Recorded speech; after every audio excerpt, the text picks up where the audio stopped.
That is such a good song. It's actually crazy. That album, like I swear, I think Olivia is the best out there right now. Just like the best artist. She doesn't put out enough music, but she only puts out bangers. Two albums, two like I wouldn't say masterpieces, but just two awesome albums. She's just great. Seems really likable, chill. New album coming, yeah. I feel like she has good pacing for her albums too. It doesn't feel like she ever takes like a Lord type break, but she doesn't rush anything. She's not just throwing slop out. Her or Dua, I'm sorry. I think America would admit that like Olivia's got the edge on Dua Lipa as an artist. Liking one over the other, that just is what it is. America thinks Radical Optimism is better than Future Nostalgia, so I think she loses her vote at the table. I won't take Dua slander. Where was the Dua slander?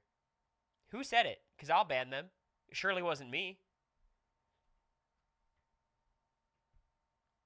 Olivia Rodrigo is better than Dua Lipa. Yeah, I said Olivia's the best out there right now. So by definition, everyone is worse. Michael Jackson, worse. Sorry. Guess he's not out there right now.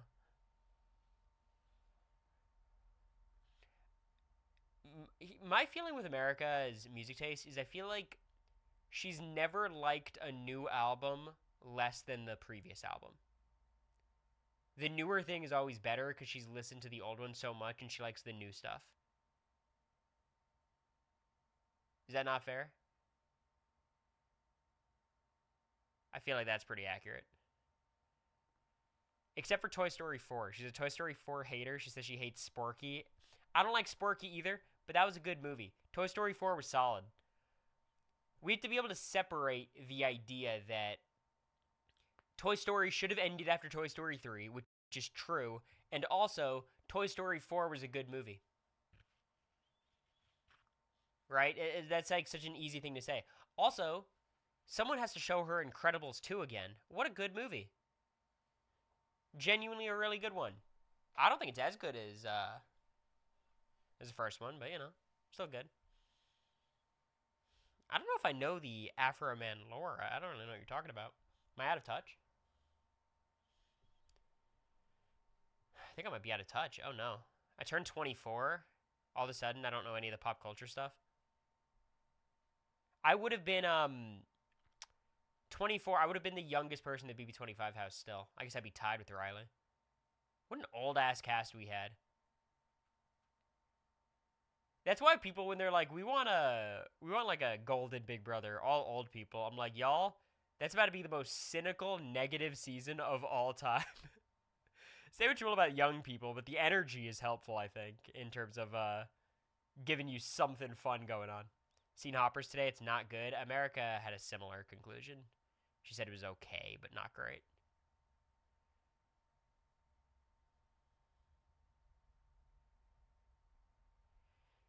It will be what officially cancels the feeds. That would, yeah, ratings would be so bad no one would watch. It'd be tough. You're locked into Nicolandria, though. So, we'll talk about the Love Island stuff quickly. So, if anyone sees what's going on with Hutta, it's essentially just like same as usual, I guess is the right way of putting it. If you guys are not familiar, Hutta Love Island Season 7 was incredibly toxic, manipulative. I use this word understanding. It sometimes has a misogynistic context. Crazy. She's crazy. Crazy person. And she was getting a ton of hate on the show, of course. And then people kind of like ironically rally towards her, and then she had a lot of fans and kind of enables the behavior, even though I'm sure she was like this before, during, after. She is who she is. But she kind of went off the deep end quite a bit, and she's dating some guy from a Netflix show, and she's stalking him essentially, like trying to, thinks he's cheating, so going to his baby mama's house and threatening her own life and the kid's life, and like all these like insane things, just classic threats of suicide to manipulate people. Just a classic case of like, ooh, this person needs so much help because they're past the point of being a harm to themselves. They are an active harm to everybody around them.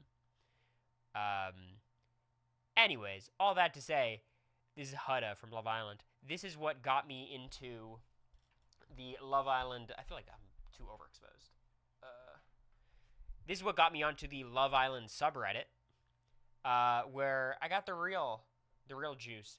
Nick and Olandria, sometimes known as Nick Olandria, and I'm so grateful to come from Big Brother because the Big Brother community is rough. And then I thought the challenge community was rough. The Love Island community is probably the same amount of rough and 20 times the size. Maybe that's being modest. Like, there is like a dedicated Nick and Olandria thread that has thousands of comments every day. It's like Big Brother live feed update, day 1. But they have that for just their post-season happenings for months now. And it's like every day people log in and talk about it. And there's like a genuine debate. Are they even in a relationship? Which I find so interesting. Now, like, understanding the hypocrisy of, hey guys, can you like not be weirdly parasocial and dive into my relationship? And it's compelling to read about. I think I'm just never going to get to the point of saying things, posting things, you know?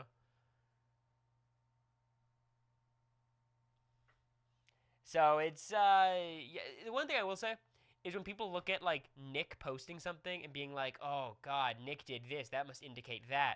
It's like, seems like a nice guy. He seems like a bit of an airhead, and, like, I don't think you can take any of his posts, I wouldn't say seriously, but, like, I think he just is kind of dumb sometimes with what he posts.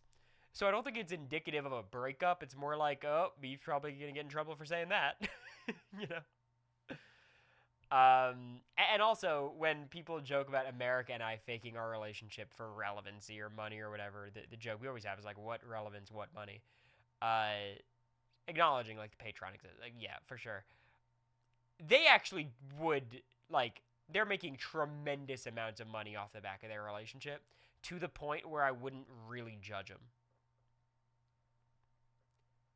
You know, like, the amount of money they're making is seismic. Like, this is set for life kind of shit.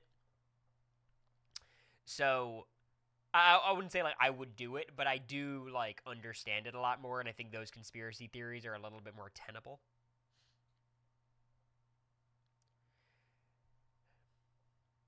There's a reality TV run club they're doing in Boston in April before a watch party. I'm sure if you reached out, they would let you both do it. I'm trying to think if they would even respond to our DMs. Not because they don't like us. They don't know who we are, you know? Like, who are we? But I did not hear about that. It sounds kind of cool. Bryce and Wen are doing it? Okay. Maybe. Maybe it's something to consider. Bryce knows you, I think. That is true. Bryce does know me. It's Bryce and Wen running it. Yeah, we could probably get involved then. You know what? This has suddenly become more attainable. I have to figure out what it is. So, I'm sure it's in the Survivor bar, don't you think? I feel like that would make sense to me. Running to the Survivor bar? What? It's a running event. I think they're running an event, I thought. Oh. No, it's a run club. Oh, fuck that. No. Yeah. I'm busy. I have school. A running event? A marathon. What? That escalated. This is a bullshit. No, I don't want to do that. 2.6 miles. So it's what is that? 1/10 of a marathon? That's doable. I could do 2.6. That sounds awful. I think I could win. I'm gonna win. It's a charity thing with Ethan from Survivor. Okay, so the event I said I'm not gonna do is probably like an event for raising money for cancer research. Fuck. I'll look into it, but Bryce, Wendell, Charlie, Jeremy, and Aubrey are doing it. I kind of want to do it to meet Aubrey. You know what? I'm gonna win. I'm gonna win. I've decided. Starting tomorrow, I'm gonna train. For the past couple of months, I've just been doing the elliptical, so my form should be perfect when I transition back to the treadmill. I feel very confident about this result. Okay, question. Would I look like a bad boyfriend if I leave America in the dust? If we see go and I just start sprinting, That would never happen. do you think you could outrun me? 2.6 miles? I feel like if it was 5 miles, I like America's chances. 2.6? It's kind of in my range. It's about what I run a day. America will go challenge mountain mode. I walk. Yeah. She's going to try and win, obviously. We should make a bet. That'd be fun. Only one winner. America can catch up with you when it's over. So you're also agreeing I would smoke America? I think we'd actually be pretty close, to be honest. I think America has better,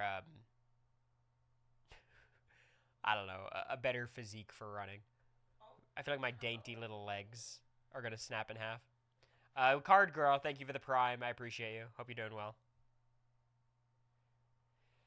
Okay, Survivor 50 today. There's a good amount of Big Brothery stuff.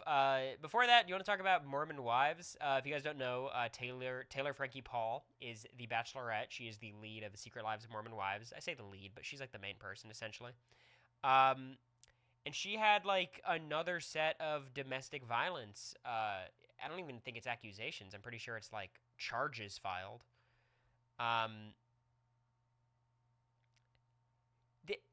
This season's going to be horrible, and the Bachelor community is going to despise it. I think they were cooking a little bit with, like, okay, we need the series to evolve. The Bachelor is by far the most dated show in reality TV right now. Like, you watch The Bachelor, it feels like it's from 2005. They've not evolved whatsoever. Even with diversity, like, they've gotten better, but they're still way behind every other show. Maybe not The Challenge.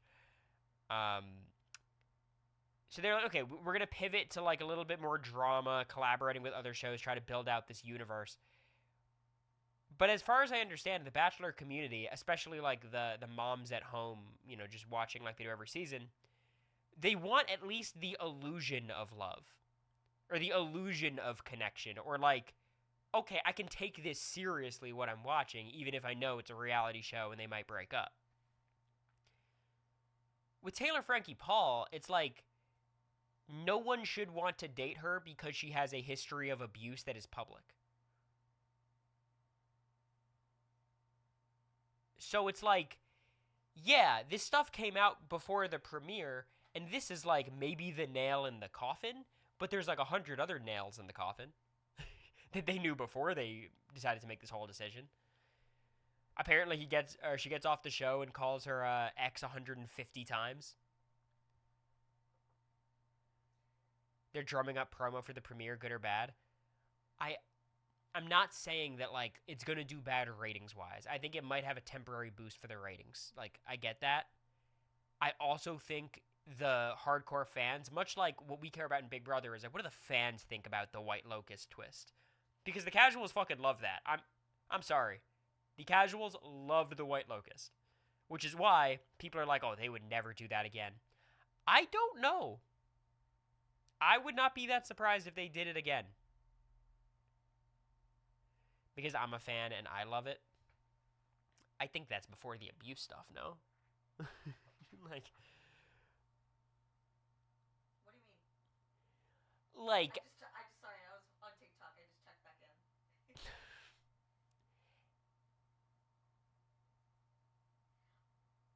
I feel like that could be the weirdest comment I've ever read in my chat. That might be ban-worthy. Having a history of abuse isn't that big of a deal for some men. Some even like it. No. Well, I didn't realize you were talking about that, but I'm saying, That's a timeout. I think having some, like, they've never had anybody that's as messy. Well, they've never had anybody like Taylor Frankie Paul. I think, what's it called? The Bachelor does a very good job. It's very sterile, I think, and they usually don't show us any personality. I don't know if they can hear you super well. But okay, well, you know, Yeah. there's like no personality to their lead ever. So the fact that we're getting someone that's like, you know what I mean, like not your typical Bachelorette is like interesting. I agree. I mean, domestic violence is bad. No, I agree. I think it's they went too far. Like it's you want someone with a dynamic personality and someone with a little bit of flair, and like maybe this will reinvigorate not a dying franchise, but a very stagnant franchise. And it's like, okay, instead of doing, okay, let's maybe get this, maybe get Maria as the Bachelorette, right? Like let's give whatever bag we need to give to Maria. Instead, it's like, let's go with this person who's incredibly controversial, who's already had a ton of reality TV experience and is like, has a record. Like, it's just not good. I've seen negative comments from fans saying they should just not air it. Y'all, it's too late. Are you kidding me? It is too late. And these shows are not concerned about morality. That's not the producer's concern. It's just like, will the morality of it all turn off fans? And it won't. I just think like the actual Bachelor diehards, I think it's just a weird experiment. Like this is the first time where it's like mask off The Bachelor's not a real show. Because and like it's a real like, you know, Joey and Kelsey, there's relationships that happen, but like for the most part, you're watching relationships form that are likely gonna fail, but you never know, so you can buy in, and then once the series ends, you just stop paying attention. With Taylor, it's like, from day one, we know it's all bullshit. It's just going to be interesting. I don't know. The best thing they can do is basically just, like, shit on her the entire time. Which, I don't even know if that'll be fun to watch. It might just look sad. It's not shitting on her, but I feel like for Juan Pablo, from what I remember, it was so long ago, they would, like, show us actual conversations that he's having where he's being shitty. I feel like The Bachelor, a lot of the times they cut obvious, like their dates are cut in like really weird ways and edited in a way where like you don't really get to hear a lot of it or hear from the lead. I feel like we'll see a lot of Taylor and like her thought process and like her breaking down and stuff. I guess I'm just phrasing that as shitting on her. Like reality, like when you have The Bachelor, Bachelorette, and they're portraying them in a negative light, maybe because that's how they are. I feel like that's really outside the bounds of what they try to do. Anyways, that's all my Love Island and The Bachelor takes. We're gonna do a cast assessment right before the premiere of The Bachelor, and I think we're gonna be doing those episodes, reacting to them live on the Patreon. So that'll be our little live thing that we do prior to Big Brother live evictions, which I probably do on stream, but we'll do some form of Big Brother stuff live, as we always do every season. Bring back Golden Bachelor with America. Golden Bachelor is an unwatchable show. That's the worst thing to happen to the franchise. And I'm not even big on the franchise. The Reddit. We have 38 minutes before we dive in to Survivor. I thought this is a funny post. I like normalize stream of consciousness posting on Reddit. Social gameplay that irks me. When HOH doesn't talk to someone who reaches out to HOH, then HOH puts them on the block because they don't know them that well. HOH bullies houseguest for a while. Mostly jock versus nerd. Then that houseguest gets HOH and in return puts the ex-HOH on the block for being mean and ignoring them. Then ex-HOH is like, how dare they do that to me? I don't think this has happened. Has this even happened? Like the HOH is a bully and is like being mean to someone, and then the nerd wins HOH and targets them. I feel like that's not a thing, really. I don't know. When the house gets put on the block and makes everyone else around them miserable, this I don't think happens at all, really. Like, when someone else is on the block, you can't take me off cloud. I'm just happy. When you're not on the block, even if I see you're being a bummer, I'm like, okay. You got other things to worry about. HOH being prevented from being an HOH room because some alliance in their planning and HOH isn't part of that alliance. That also doesn't happen. That's pretty bold, though. Awkward looks and mean stares when HOH enters. I don't know if this person's cut out for Big Brother. There's a lot of very little things that seem to be working them out, but I enjoyed this post. That was fun. Oh my god, my scroll wheel is so fucked up. Of the 6 perfect games played internationally, rank how you think they played from best to worst. I'm going to do blind ranking. This is BB14, Dan, but I'll say first, 6th, third, second, fourth, fifth. I don't know who this is. Who is this? This is like the guy who won Beast Games the first time and then like spent all his money on crypto. Is this the Celebrity Quebec guy? Yeah, I don't know. But fifth feels good. I like that order. Ranking people Rachel's argued with. I don't think Danny was that good in argument. Hayden was great.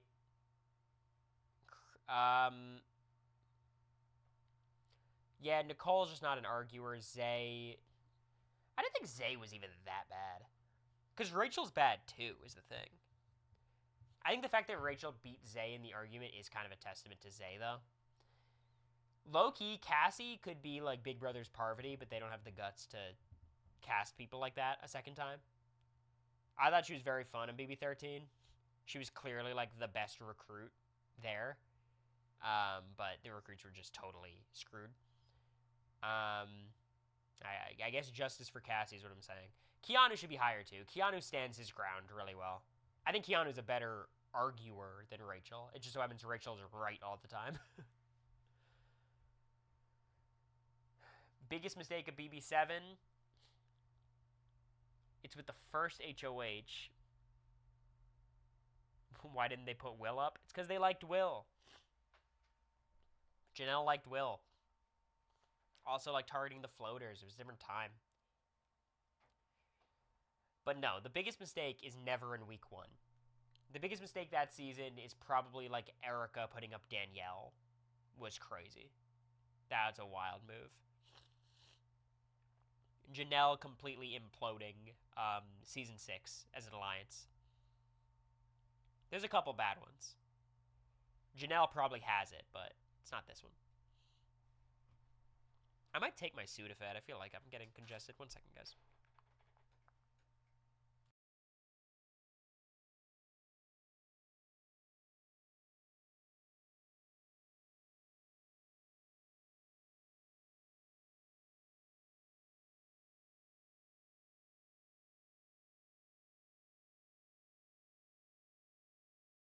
Is anybody else on the peptide waves?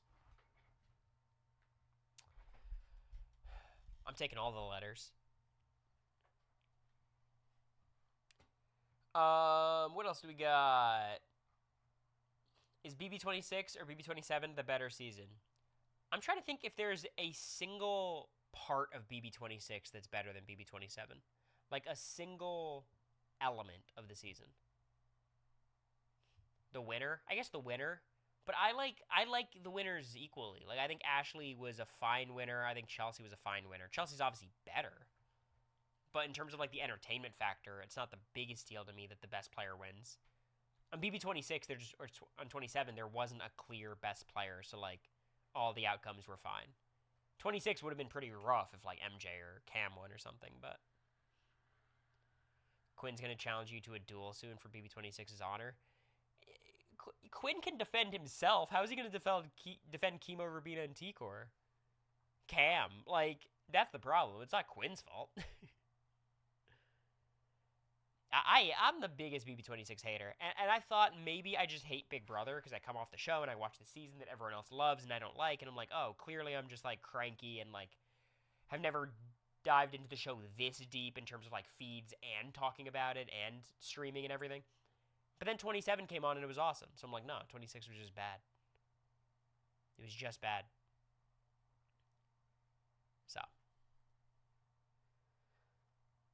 Also, like, the problem with BB26 is, like, people say first half good, second half bad. BB27, both halves are good. Okay, that's pretty simple.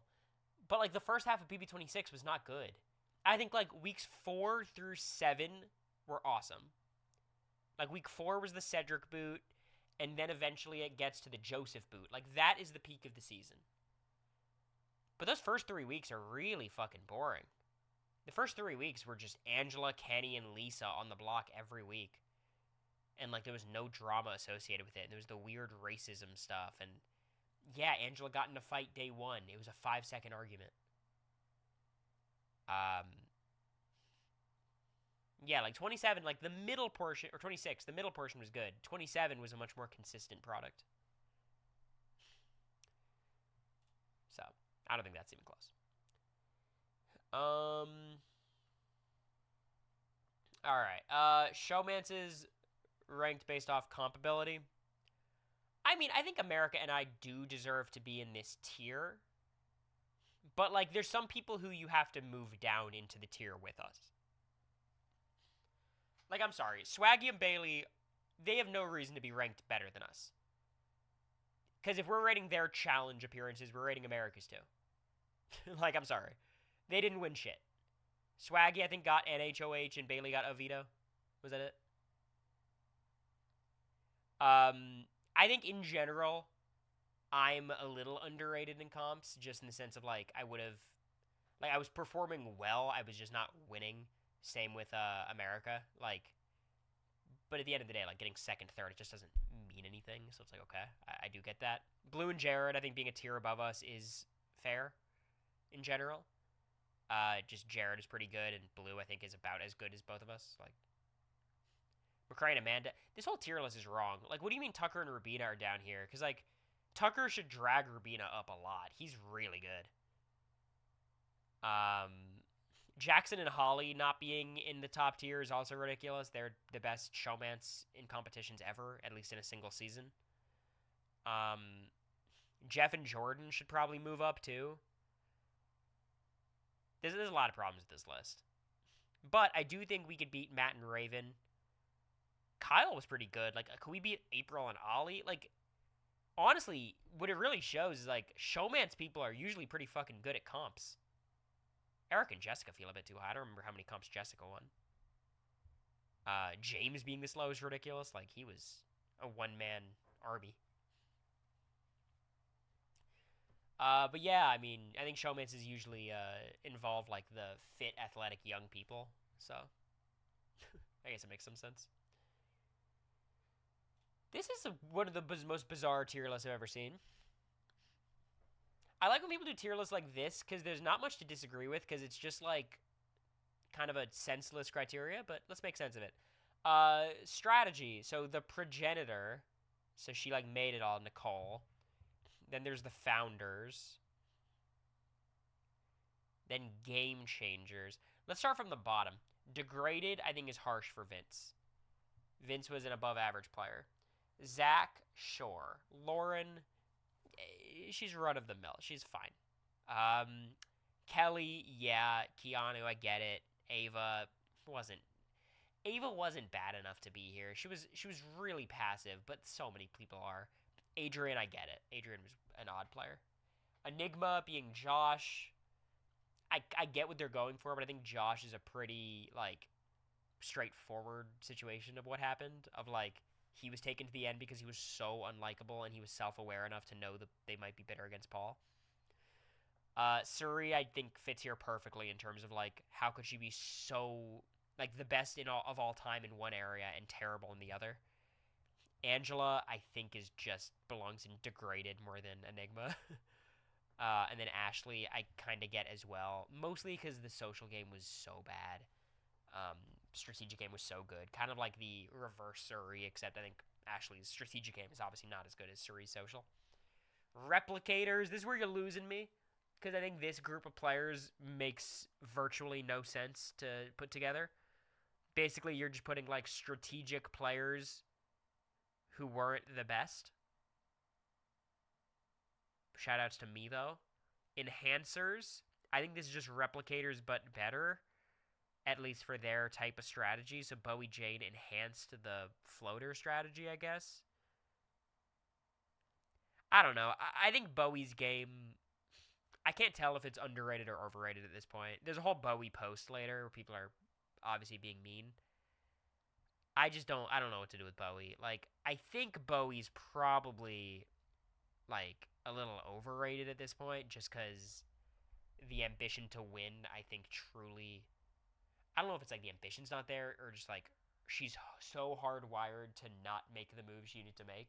And it's not even out of loyalty and integrity. It's just, like, out of fear, almost. Influencers. I think Derek is fair. Tucker's definitely fair. Hayden, put anyone in the brigade here, I guess. Ian, I don't know about Ian. Ian didn't have much going on, just kind of comped out. The game changers, Victoria, I get it. She's like the ultimate goat, but there was ultimate goats before her too. She's just like the most iconic one because she kind of is a little bit airheady in DR. Taylor, yeah, I just don't know how she changed the game. It's kind of a hard question. Yeah, is it, sometimes you just put some names in a list. I think it's fun. This is always fun. Who's your most out of pocket returnee pick? I will say Amy as a returnee pick is out of pocket. You understood the assignment. I think Amy could be the last pick on the board outside of horribly problematic people for me. Cause like the problem with Amy is she's not a bad person. Like if she was a worse person, at least it'll generate some discourse. She was just like pretty chill. And yeah, she shit on Rachel a bit, but she thought it was her fault. Luke would be more out of pocket. No, because that'd be like a troll post. Like I think they mean it with Amy. This is a crazy stat. Did you know this, America? Amy has the most votes cast against her in Big Brother history in a single season. It's weird, no? 2 weeks, 18 votes. But it makes sense. Like, you don't get that many votes early game and survive. I have a theory, by the way. Have I voiced this theory? That people are not, like, they're really emphasizing that they... How do I even frame this? I think production is aggressively telling players to maintain blindsides. I think that's what's happening in recent seasons. And maybe it is just the blockbuster. Because the blockbuster, like, the one benefit of it is it does encourage blindsides, for sure. But, like, we were actively told to, like, do blindsides. You're not allowed to tell people where you vote and stuff. But, like, we didn't follow it because, come on. But then during the Mimi vote, they all of a sudden called us into the DR and were, like, scolding us. You can't tell anyone, which is why we had a ton of awkward conversations with Mimi where I was like, I don't know what I'm going to do. Like, whereas usually I would just tell her. So yeah, I don't know. I think they're just getting in these recruits' ears and they don't know that, like, there's no consequence to saying anything. Because after the Mimi vote, we were all like, okay, what? Who cares? And I think they almost gave up too. Sharon from BB9. I don't know if that's out of pocket. That's more of just like a super fan take. Sarah Beth. I'd be down for Sarah Beth play again. Just don't bring back Kyland with her. Like, Bowie Jane. The thing with Bowie Jane is, like, I really think she would, like, get third or second again. It's so hard to imagine any world where Bowie gets targeted unless it's just pre-game to hell. But even if she goes on a cast that's fully pre-gamed, I still think someone thinks they can scoop her up. And she gets to the end again, probably never being nominated. Like, she just is what she is. Like, she's really, really good at some parts of the game. Doing my university Survivor All-Stars next week. And that's crazy. Your university has Survivor orgs, and then they got to the point where they could do All-Stars. That's sick. My advice, what does Suri say? Like, ears closed, mouth open.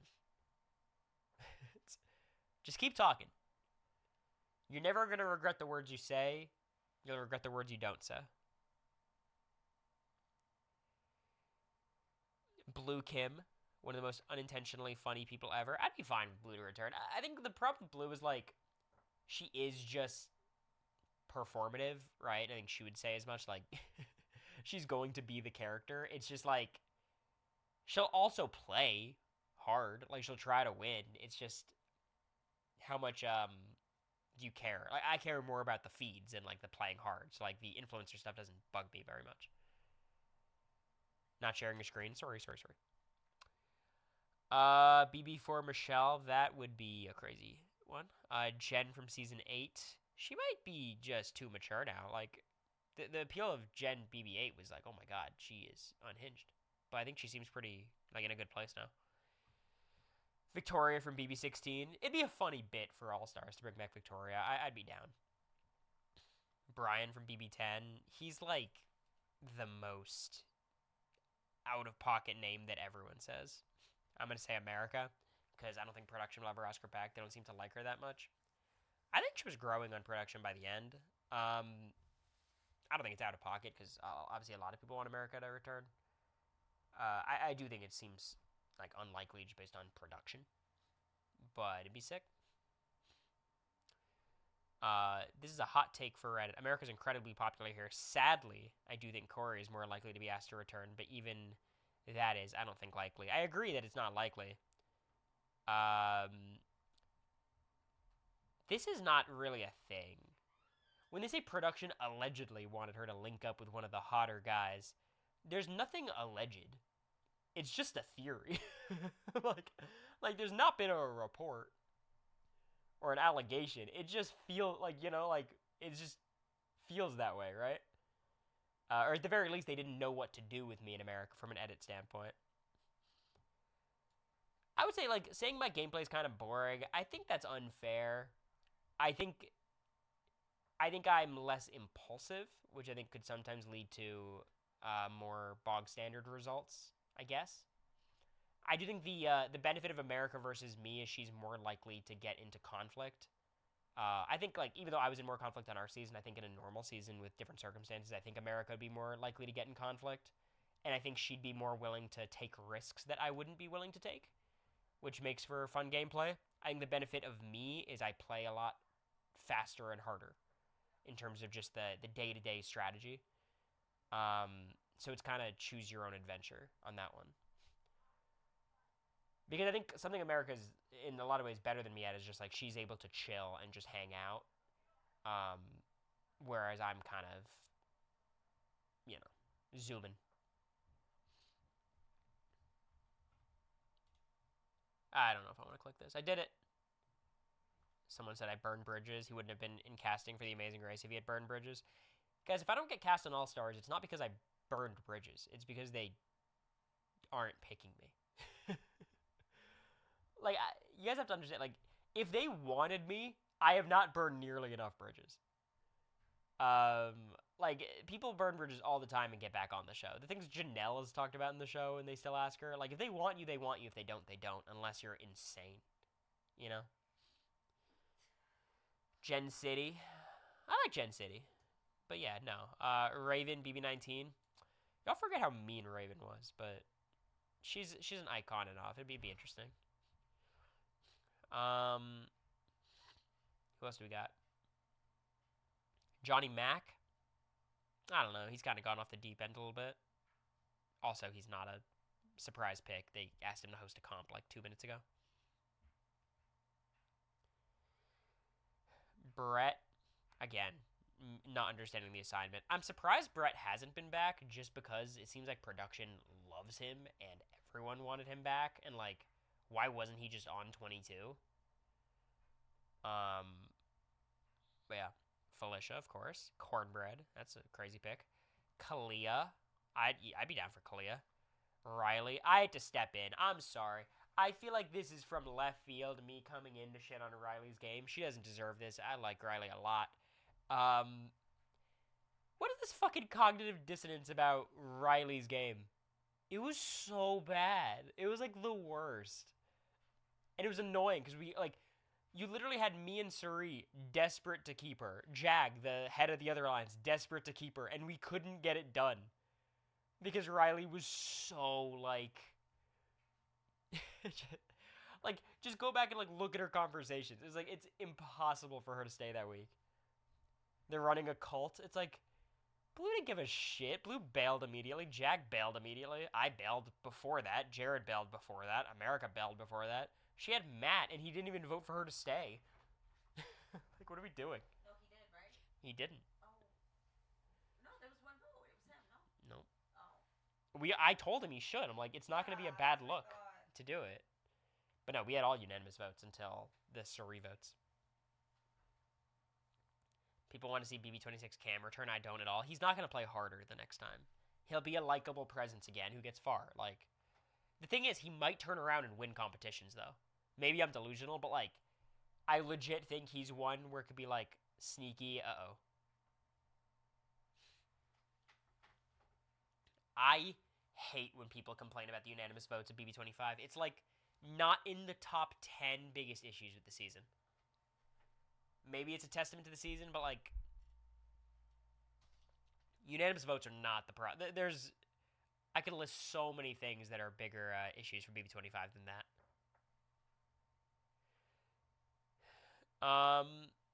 Rockstar. Okay. All right. Well, you know what?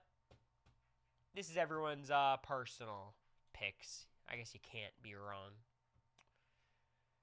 Is something weird up with casting this year? This is everyone thinking it's a returning player season because no one's gotten a callback. Here's what I will say. Do not use Julie Chen's Instagram or people responding to them as evidence. That that is a surefire way of talking out of your ass.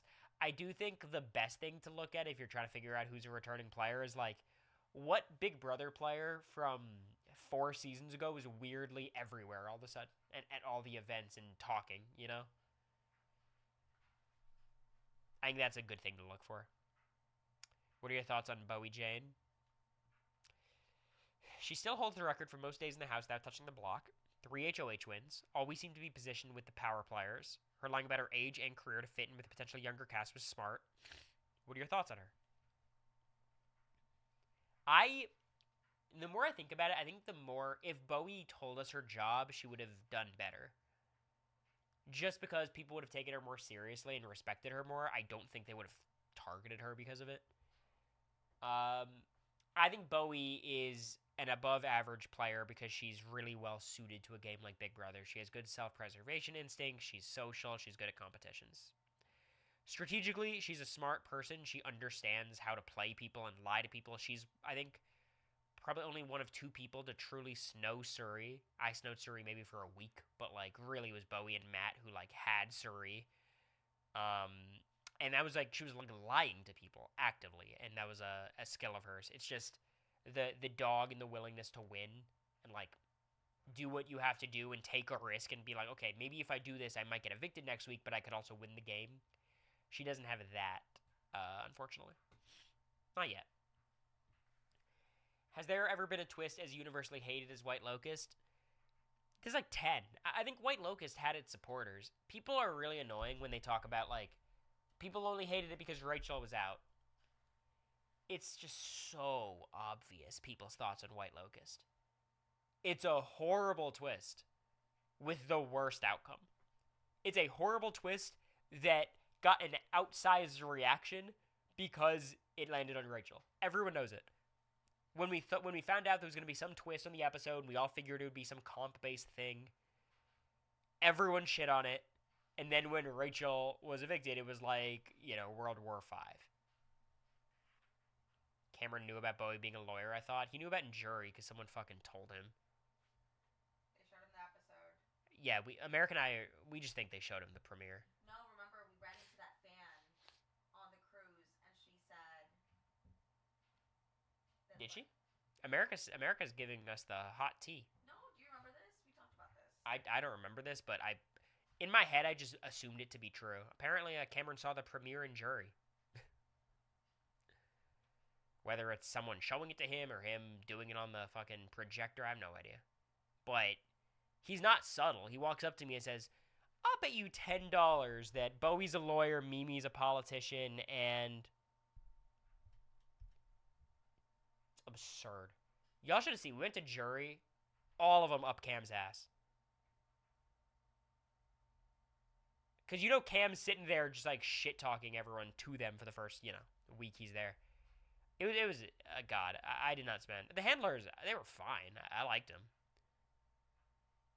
But they were up Cam's ass. It was crazy. How to fix the White Locust. I don't think there's fixing the White Locust. There's making it less bad. But I think they might do it again. I think it was a success. And the fact that people still liked the season, I think they'll do it again. I don't know if it'll be the exact same. Maybe it'll be a little better and like have some element of a vote or something. But the White Locust was a really bad twist. Like, At some point, like, there's no reason to build off of something so bad. Just do something new. Losing means you're nominated, not eliminated. Yeah, but even that's terrible. Like, we hate being nominated because you lost a comp. That's me and Felicia and Kirsten and Jared. Like, it's just lame. Maybe a power? I wouldn't love that either. Like, I think the best way to do White Locust would be, like, safety chain, basically. Like, they did that on BB Can, where you're doing the safety chain, and then they have, like, the competition that's essentially a blockbuster. Like, if they want to do a competition-type twist, safety chain plus a vote, I feel like there's enough social strategy there for me to not be pissed, you know?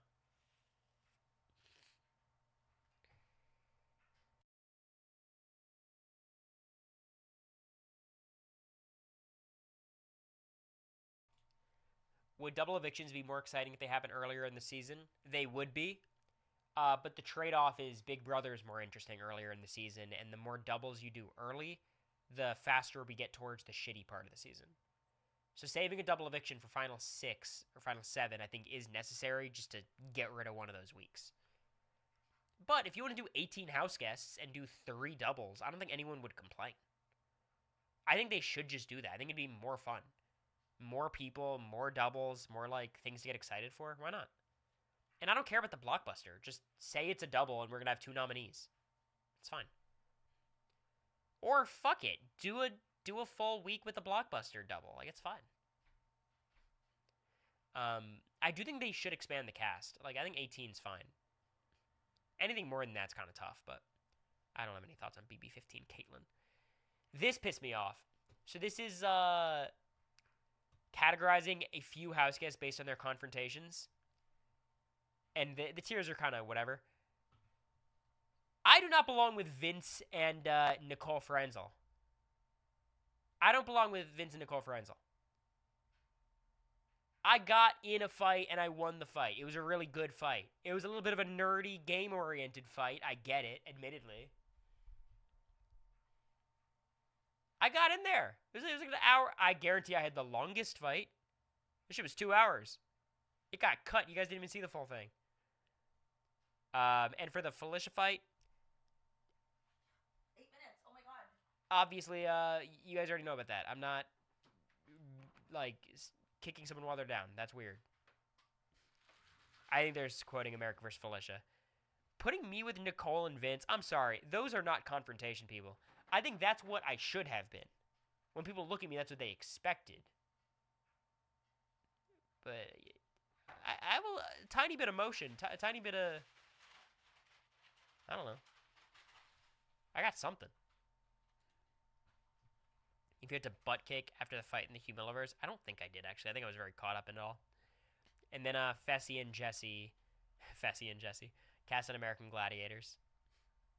I liked American Gladiators when I was younger. But yeah, good luck for them. Which BB player do you think got the biggest reputation glow up postseason? Like, people didn't appreciate them at their time, but do so now after time has passed. I don't need to go into this thread. I didn't see Bella on there.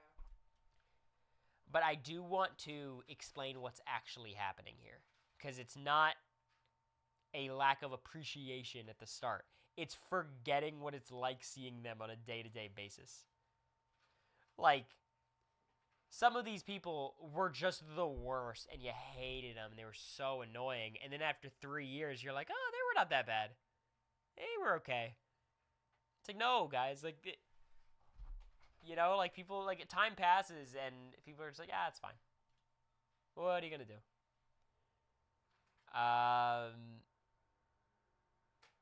Jerry, Vanessa. I think Vanessa is actually the best answer that I've seen. Vanessa makes a lot of sense. Vanessa was despised. Despised. And I wasn't, like, really in the super fan spaces at this point. Like, I was watching very actively and listening to stuff, but Vanessa is, like, top 5 most popular house guests right now in terms of, like, the super fans. And I feel like in the moment it was a very negative, you know, sentiment towards her. Last thing I want to do before Survivor starts, we have like 5 minutes. I want to look at my predictions and see where we stand. How am I doing? So,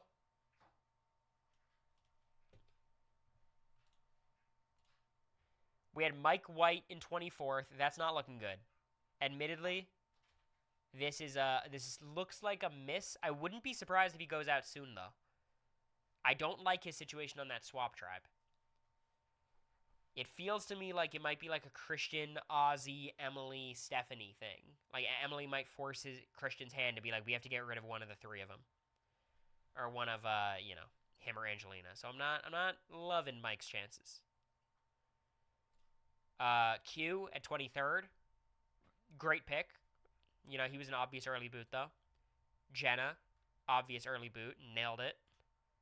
Camilla, she's never gone to tribal, so jury's still out on this one, but I'm feeling reasonably okay about this. Savannah, great pick, second out on her tribe, like I said. Genevieve, it's kind of feeling like Aubrey's idling out Genevieve. I feel like a lot of the Edgic people think Genevieve could win. I don't know. Feels like they're building like that last episode did not seem like a good Genevieve episode to me. It felt like they were kind of turning the tides. Aubrey's a little bit, her side's winning a little bit now. I can live with this pick. I feel okay with it. Chrissy, it's her. She's a hard one to read. I think this is a fine take currently. She could go out at this spot, but she could make it a bit further. This feels perfect to me. This feels perfect to me. Ozzy's making it deeper.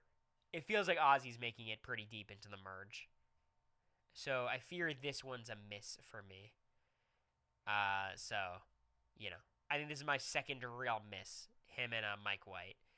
Mike White, jury's still out. Maybe it's not a miss, but this one I feel bad about. Colby. I mean, look, Colby could have a winner's edit, which would be crazy. Like, Colby could just pull it out. It's just, I feel like he'd get a lot of airtime no matter what. So I don't hate this, but if I could do it again, I'd have him go a bit deeper. This feels great to me. I think she feels like a perfect merge boot. Wow, this is tragedy. They took down Angelina's picture? What the fuck? But yeah, Angelina's probably going out earlier. I think I'd swap Angelina and Mike if I had the chance. This was looking great till it wasn't. I'm worried for Charlie in this swap. It feels like Rizzo's been given a lot more content than Charlie, and if they're kind of dueling a little bit, even if Rizzo's not going after him, it feels like Charlie's demise might happen on this swap tribe. I'm just a little worried. This feels perfect. This feels pretty good. This feels pretty good. This feels pretty good. This feels good. This feels good. This feels good. I think my end game is almost fucking perfect. Aubrey is a winner. Look, she wouldn't be my top pick right now from what we've seen, but I can squint and see it. Just barely. I could convince myself that there is an Aubrey narrative arc happening. So I'm gonna keep riding with Aubrey for the time being. But Jonathan, Coach, Suri, Tiffany, Rizzo. I think this could be the finale. I would not be shocked. Jonathan, perhaps a little under-edited, but I feel pretty good about this. Because the thing is, if all these people make the merge, it's like Tiffany and Aubrey are tight. Aubrey and Suri are tight. Aubrey has an idol. Christian and Devins are working with Suri. Like, it kind of makes sense. Which I guess makes some sense because is your predictions, or you think I'm spoiling the season? You think I'm just showing the boot order? These are my preseason predictions, yes. That would be crazy if I was just running through the boot order. Guys, Kyle comes back, baby. Let's go, Kyle. So yeah, don't worry. The next Rome, I should say it backwards. God, that was so pathetic by Rome. When Rome DM'd me about the cruise, being like, so what's the deal with this guy? And I was like, he's bad news. I wouldn't do it if I were you. He's like, yeah, but I owe it to the fans. I'm like, why'd you ask? Yeah. Why'd you ask me? They all did it. Like it's not like it's just him, but it's just like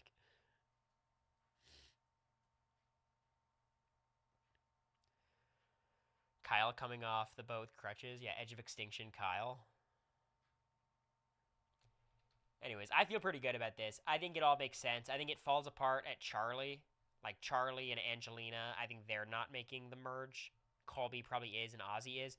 I don't know where Ozzy fits in. I think that's my biggest like blind spot right now, or just I don't know where we're at with Ozzy. Because Ozzy's somewhere deep in the game.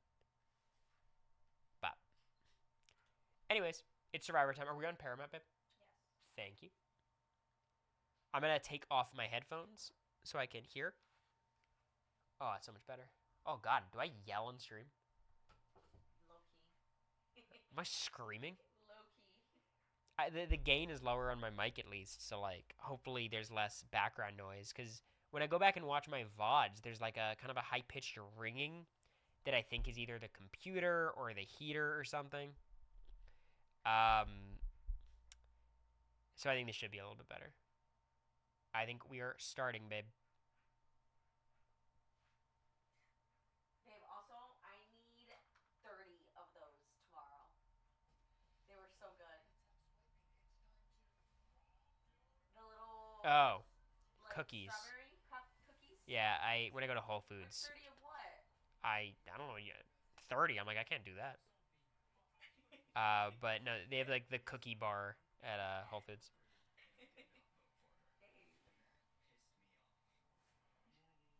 Oh, I believe you, Heather. Yep, I'm good. It feels like this is the Aubrey Genevieve episode. I think Genevieve's my boot prediction. There's always one big pre-merge character that gets sniped. What's up, Sydney? Hope you're doing well.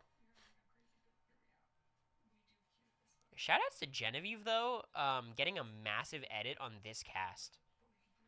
She really does just like command a presence, huh? I thought it wasn't fixable. Do you still notice it? No ringing now? Yeah, the gain's just lower. I'm the type of person who will like fixate on that and find it annoying. I still don't understand what Q is doing. It just feels very self-destructive. I think he was more screwed than we saw. Okay. I think he was kind of cooked.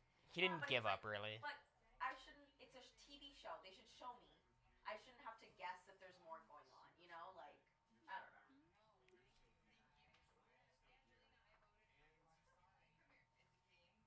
Oh, look at Angelina being okay with her getting a vote. Babe, can you stop blocking the TV? Huh? You're blocking the right side of the TV. Thank you.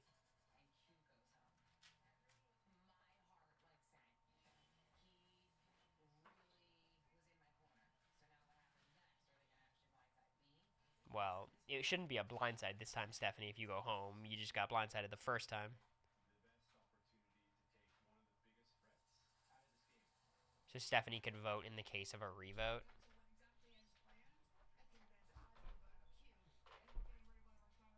Okay. Yeah, I mean, I don't think he quit. Also, Q. I mean, Q's been okay in challenges this season, but he's not anything crazy. Mm.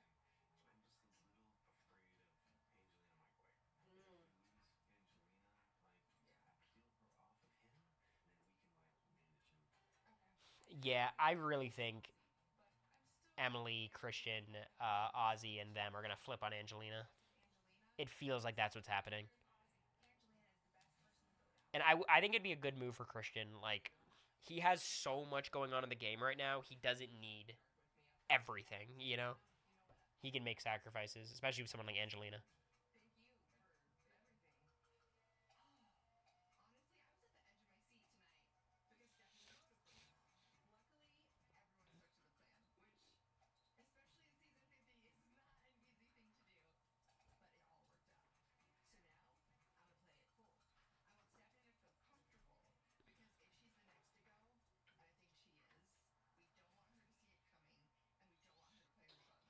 Shot in the dark mention's interesting. They haven't mentioned that shit all season.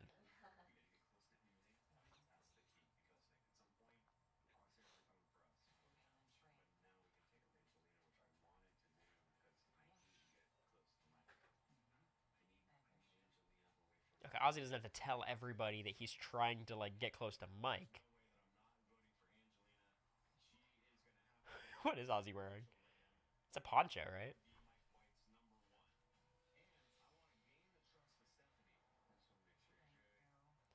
Oh my god, Stephanie's shot in the dark hitting would make me want to die.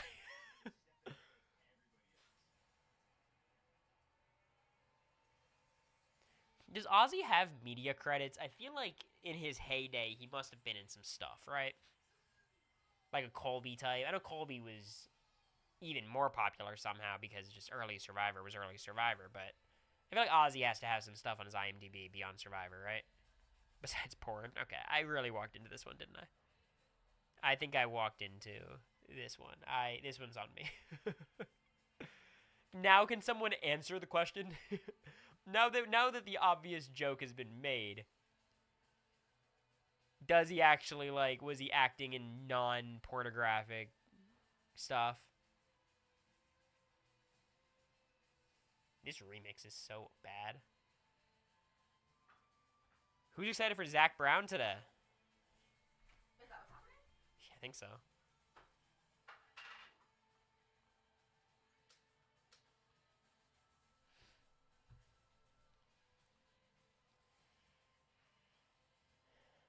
Guest starred in some things. All right, that's the best answer we're gonna get. Fair enough.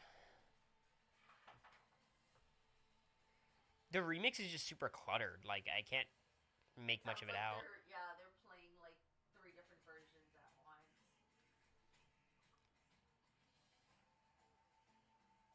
I can't kiss back right now. It'd be embarrassing.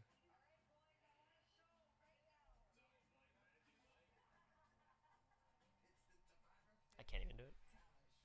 Oh, Suri hates talent shows.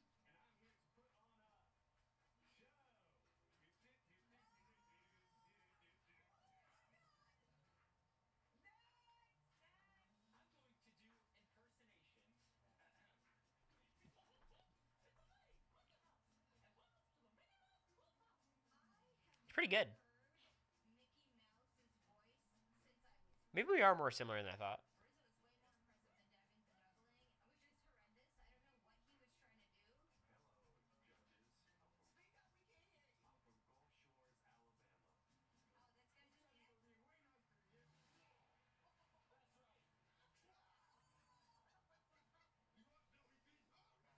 I swear Suri's not having a good time. I'd be so pissed if she is.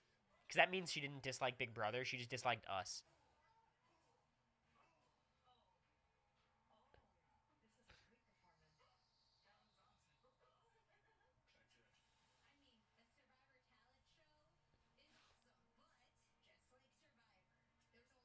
Well, the winner has to be Jonathan.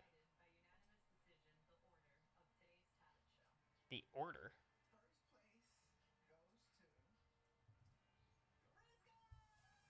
What? Why wouldn't they start with 3rd place?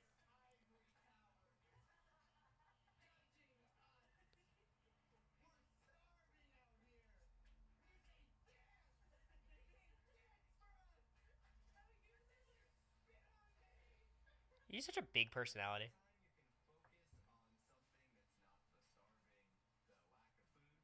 Yo, it's a 26-day season. Go scheme. I got tribal tonight.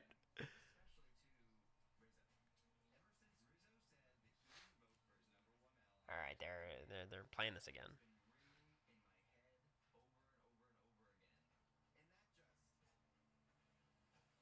I think Charlie's playing it up to a certain level.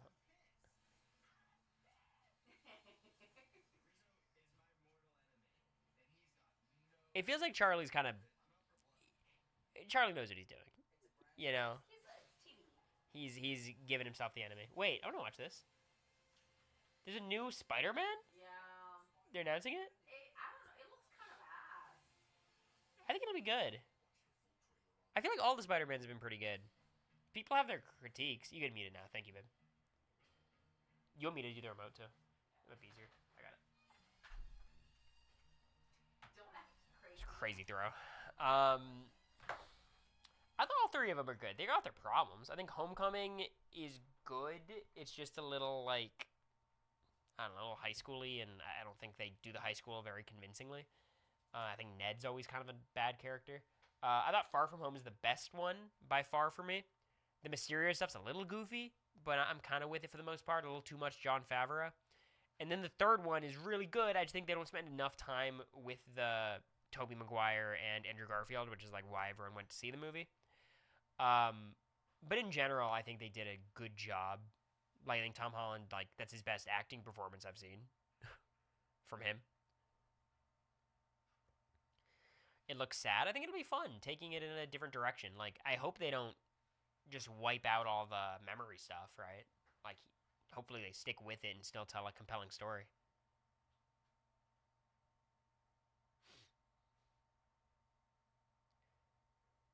So many characters in this one, a much more ground level.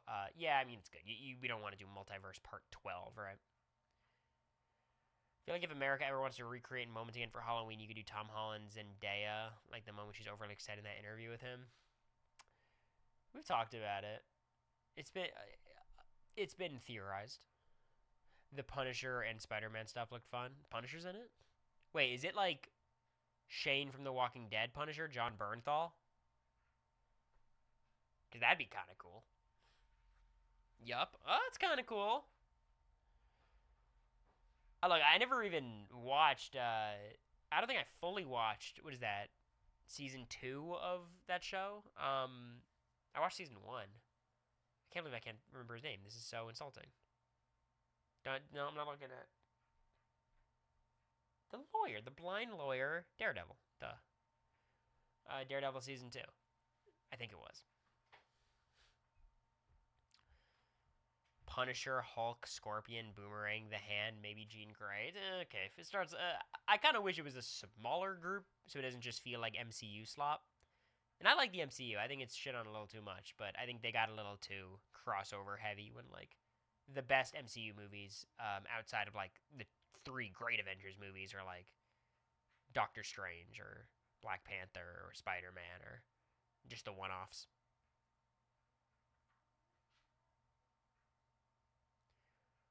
A lot of the smaller villains, I think it'll just be a montage. That makes sense.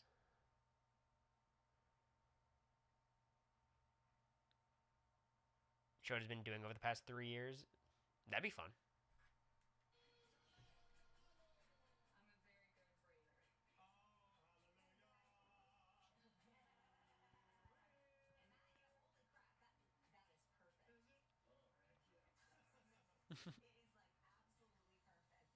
What a crazy shirt for Coach to have on the island. Why have I never seen this?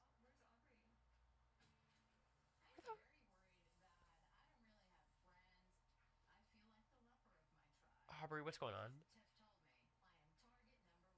She's looking for idols at least.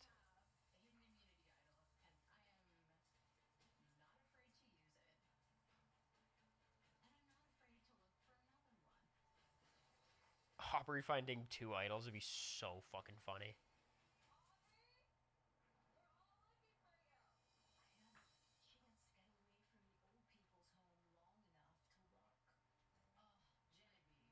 I thought Savannah calling Aubrey a bitch was a bit much. I thought that was harsh. Aubrey's biggest crime is being cranky, and maybe they know more stuff than I do, of course, but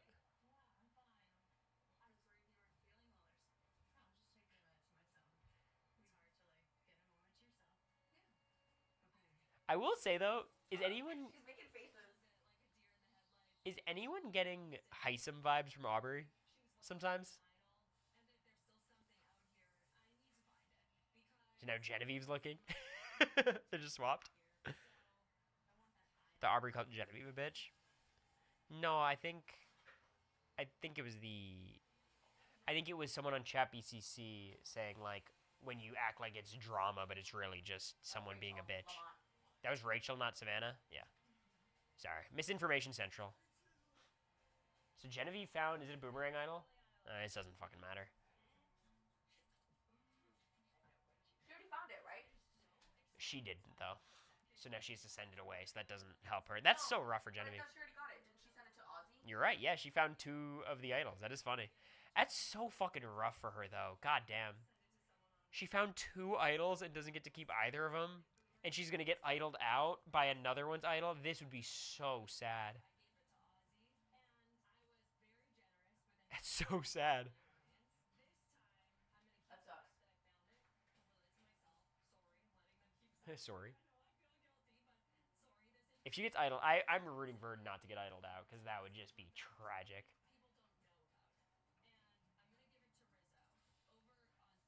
Giving it to Rizzo.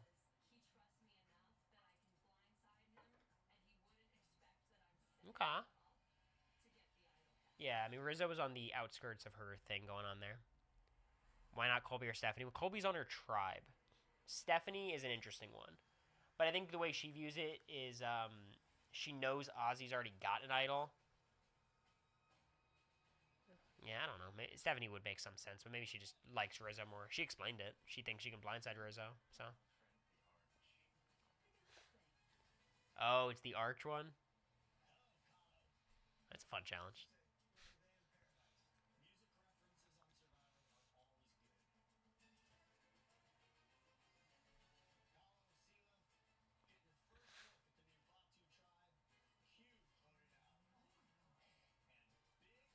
Q can't be the biggest surprise as a vote off.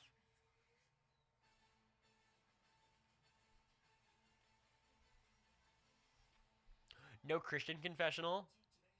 He's cooked. What happened, guys? Which Christian's thoughts on the situation?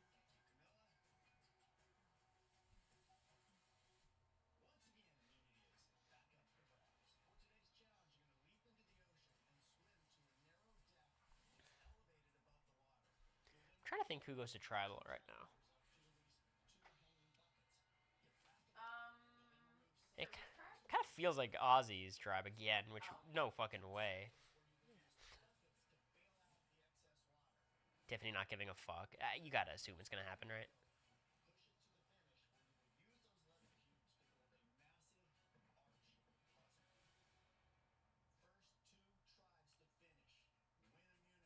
First person to find multiple idols in a season since Marianne in 42.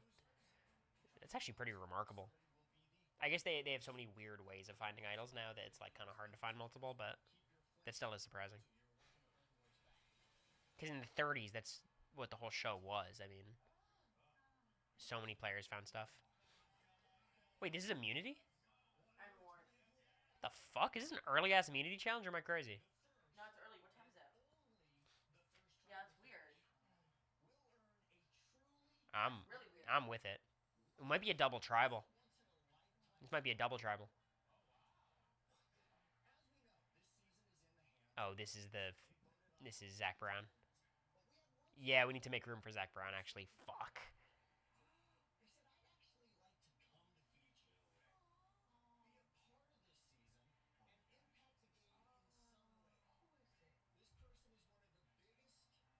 I don't think Surrey's gonna be thrilled with Zach Brown being the answer.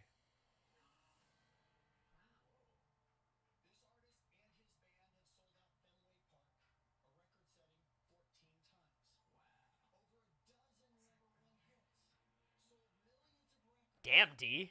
She loves country. He's locked the fuck in. No, she.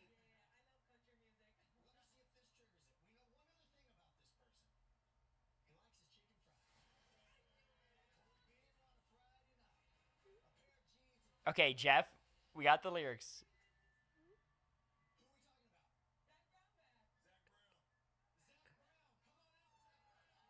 This is so odd.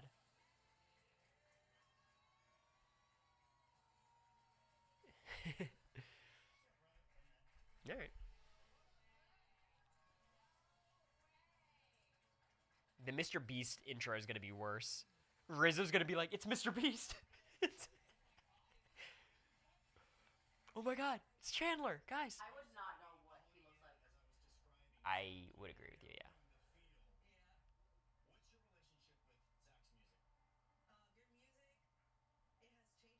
yeah. Okay, no way.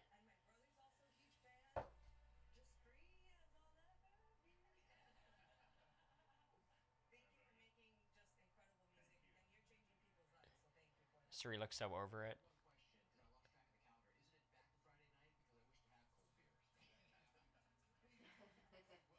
Nah, Christian. I'd be so worried if I was Christian that one of his things is not going to land.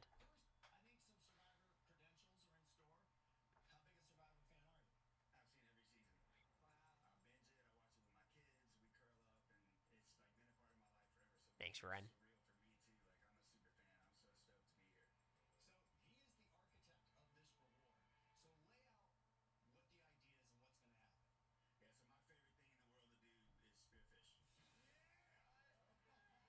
Jonathan.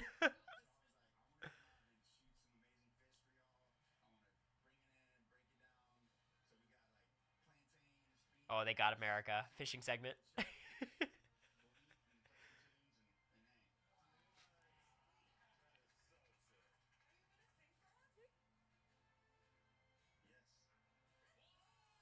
Are you going to sing for us? That'd be crazy if you just spearfished.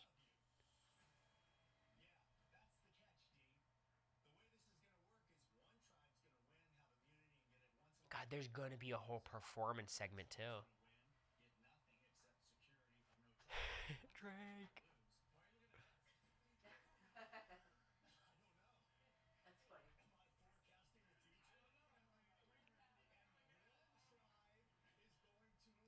That's funny. Just one vote off. All right. Are we not gonna see the fish? If we're not seeing him fish, I don't believe him at all. Obviously, I'm not believing him if they're not showing him fish.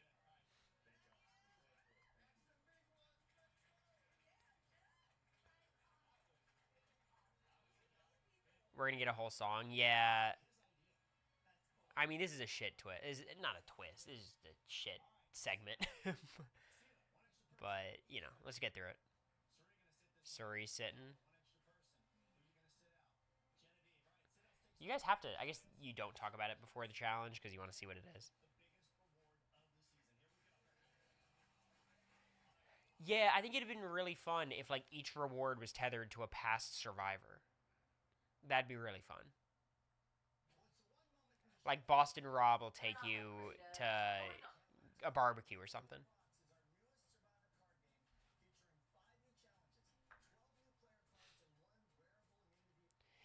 I gotta play that Survivor game. We have it. We have it, but I think it's for 3 or more, and it's always just you. We have the old version too. But like, who would be like worthy of hosting a challenge? Like, you put Rupert out there for sure. I don't think Richard Hatch. You just can't. I think Sandra, of course, Boston Rob, of course. I don't think Parvati would say yes. Feels like there's a tumultuous relationship happening there. Like she'd want to play probably.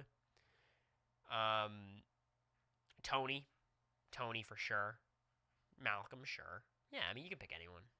Penner would be great. Parvati is an olive branch.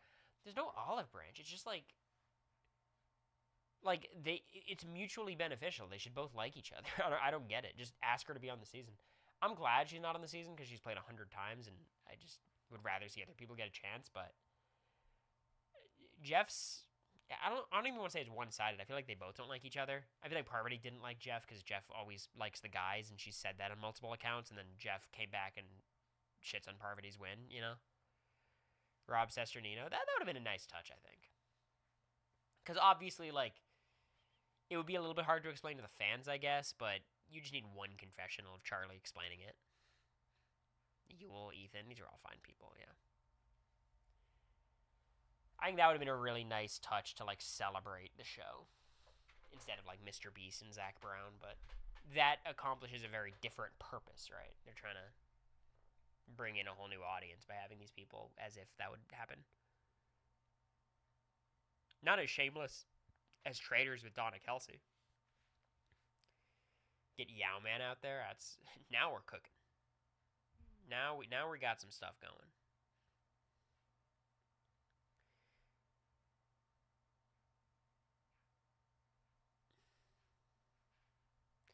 Lisa from Facts of Life. Lisa Welch will be a weird pick. You ever watched Facts of Life? No, I don't know what that is. Big show. But one of the leads was on a season. Jeff Kent. We talked about this before. Who's the most famous person to ever play Survivor? Is it Jimmy Johnson? Or is there someone obvious I'm missing?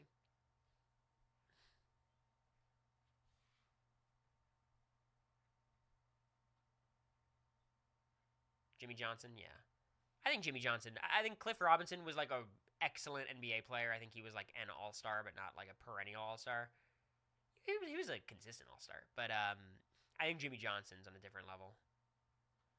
Jeff Kent, I think, is probably like third, and then legit like fourth might be Richard Hatch, John Rocker. I think it's the magnitude of how big the first season of Survivor was. I think Richard Hatch probably still is in the mix. Not as big as some of these bigger names, but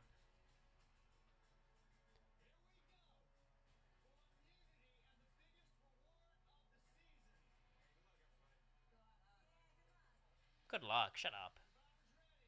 Let's play the game.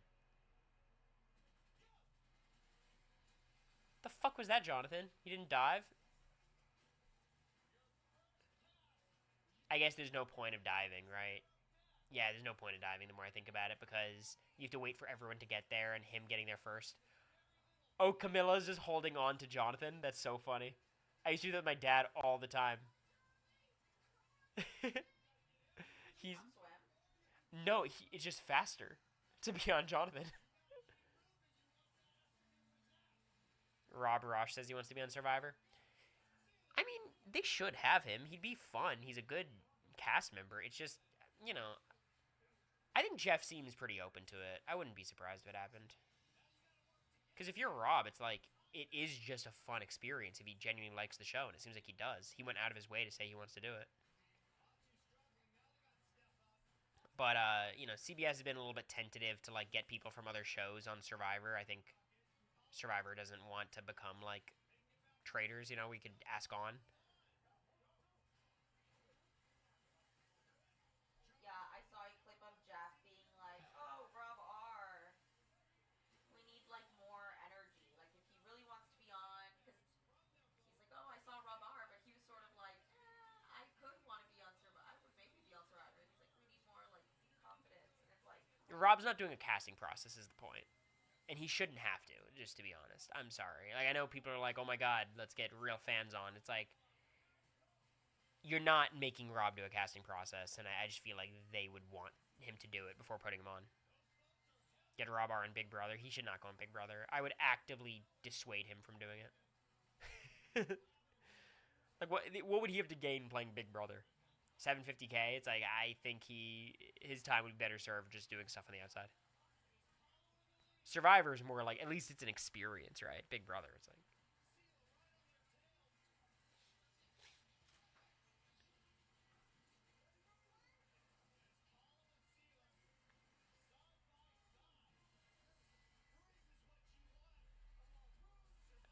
Is it Jonathan's tribe winning the race? Yeah.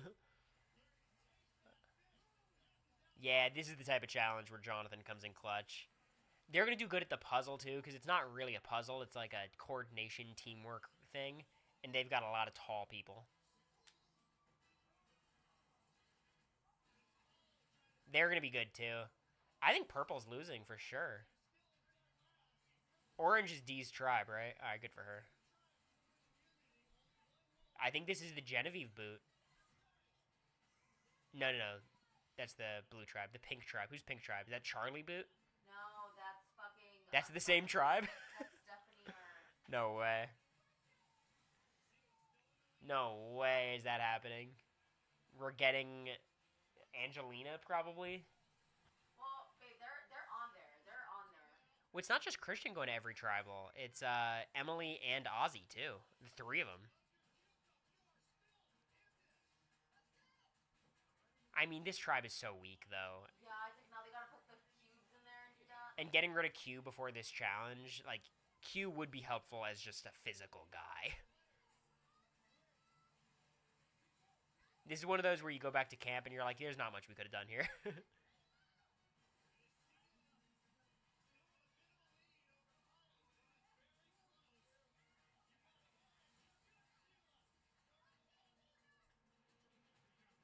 Jonathan's fucking wiped.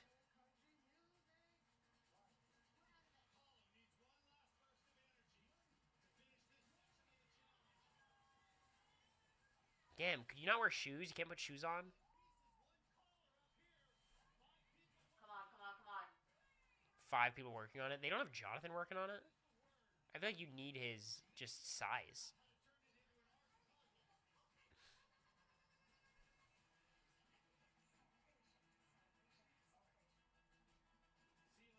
Camilla's a fucking beast.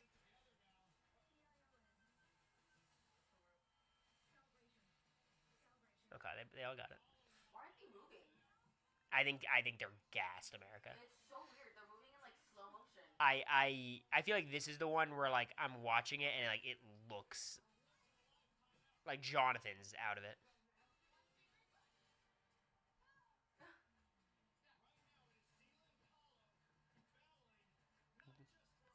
Who are you?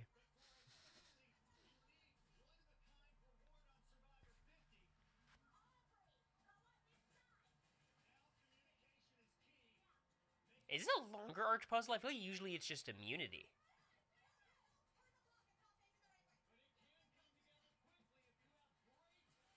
Come on, come on, come on. It's a crazy thing putting this puzzle at the end of this challenge, where it's like the muscle endurance.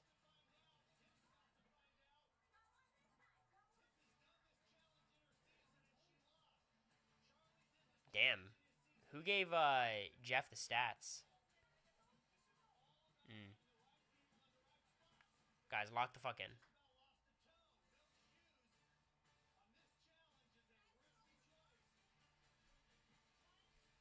They're not even through. The good thing is they don't have to solve. Oh, they can't even do it.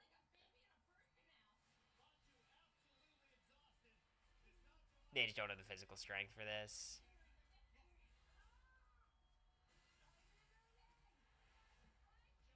I'm fucking crazy.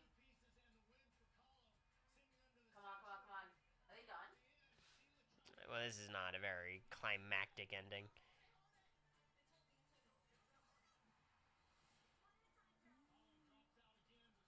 Well, it's one at a time, but how does that work?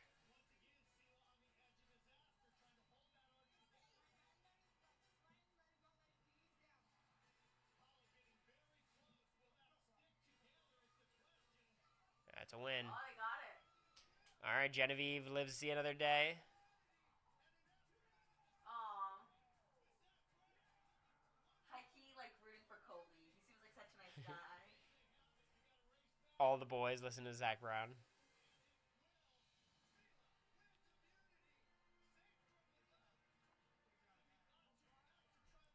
I mean, this was a unfortunate challenge draw for that tribe, I fear.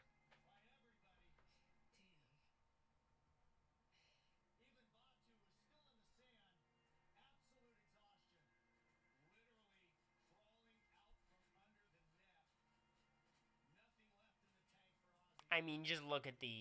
I feel like they're pretty short, so they would have struggled with the puzzle anyway. Nah, this was not their challenge. And I don't know if Mike's abs are the most functional muscle, for that kind of thing.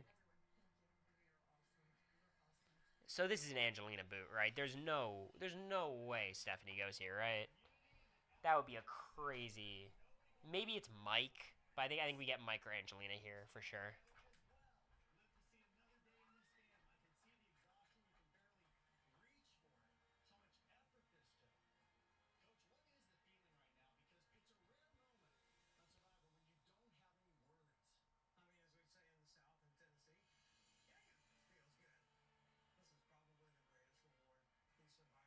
They visited so many underprivileged schools, passing out backpacks and stuff.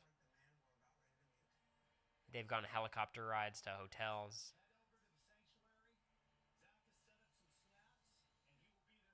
Is he gonna fish for them though? Is he gonna fish for them? I can't believe they're doing the fishing off screen, aka not doing fishing. Yeah. Come on. Yeah, They went to the market and got those. it's a shame. It'd be so fun. Like that's like okay, now we're making this about Survivor, you know?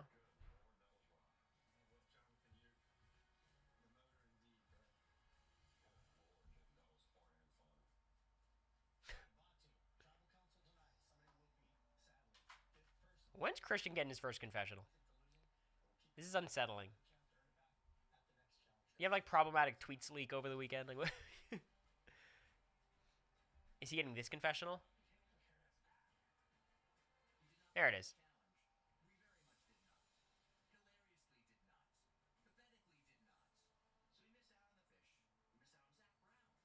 All right, we're back.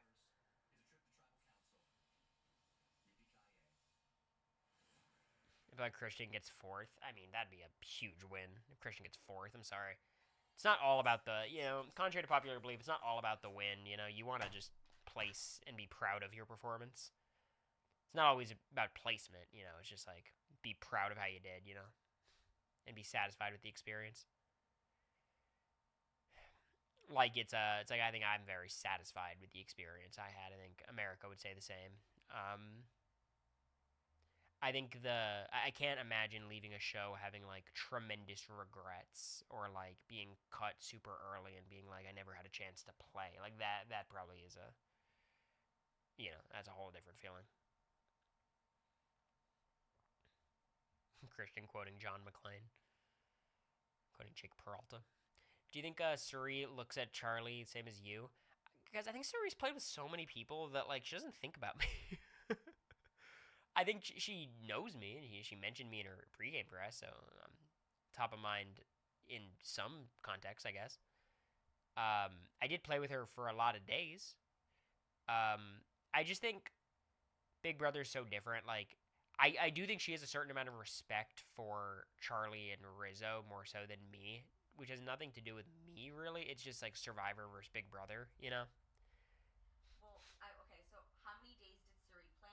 Like 90.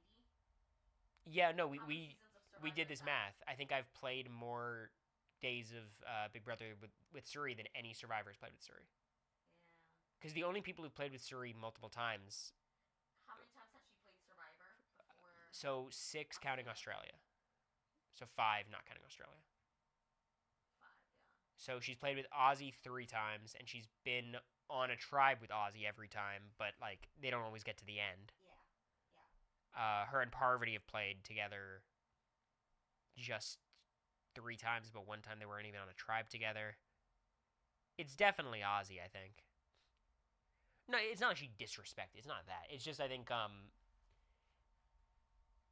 in Big Brother, I feel like she was in a totally different headspace than she was on Survivor, or she is on Survivor. I don't know how to describe it. Yeah, I mean Aubrey, she probably played with for 30 something days, and we'll see how long this one happens. But I really count it as like you have to be on the same tribe as them too, because otherwise it's like just parallel experiences.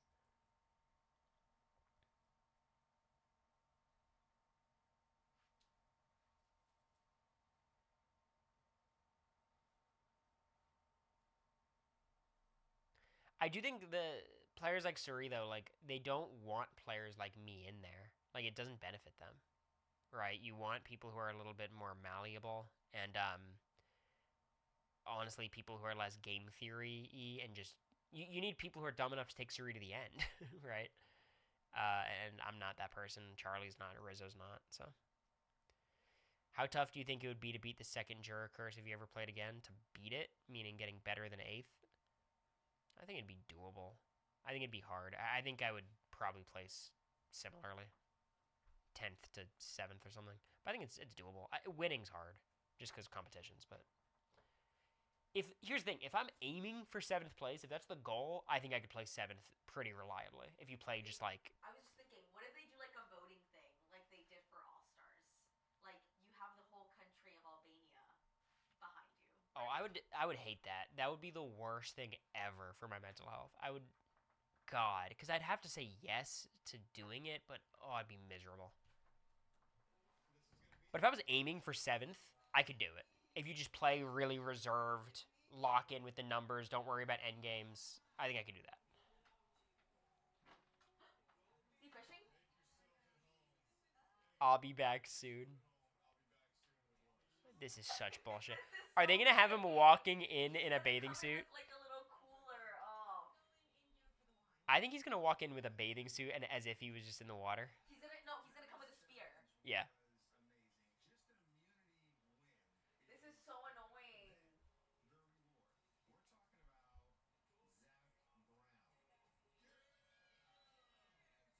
It's weird hearing copyrighted music. Nah, I don't think so, Jaggy Man. How many days has it been? Like 10? Yeah, it's day 10. I mean, honestly, Izzy or Jared probably would have made it to the end without me. So yeah, maybe, but Wait. Wait. okay. They're showing us a little bit. I mean, this is a lot of Zach Brown content, though.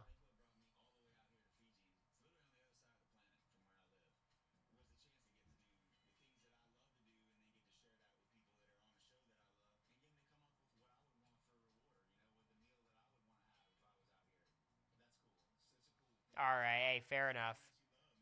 He's actually fishing. This could be in LA for all I know, but Yeah, I'm like, wait, hold on.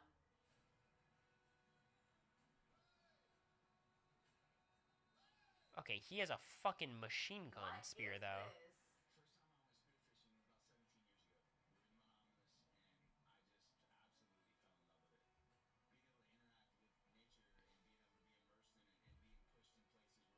See, was what I worried the Billie Eilish thing would be.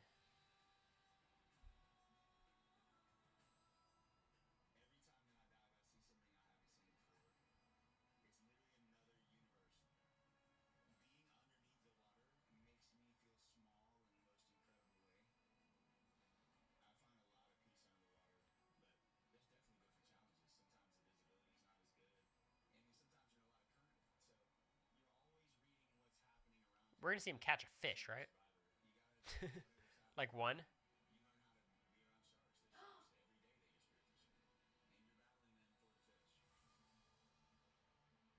What is going on? Are we killing a shark? That looks like a shark.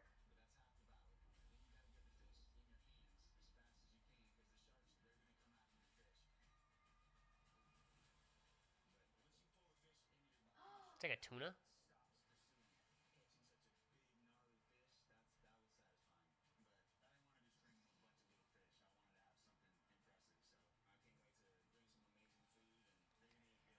I mean, this is a bottom five segment in Survivor history. I mean, Jesus.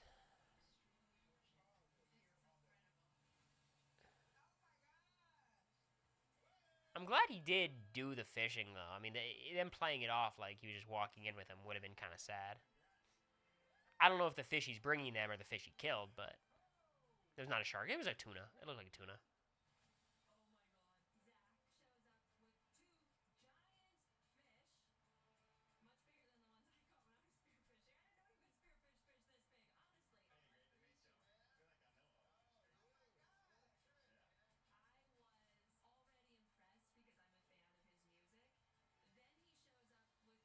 He's no Rupert, yeah. Drake! Oh my god, imagine Zach Brown loses Rupert's spear. Okay, he's just gonna butcher the fish with all the veggies around like that. I don't know. It's island life.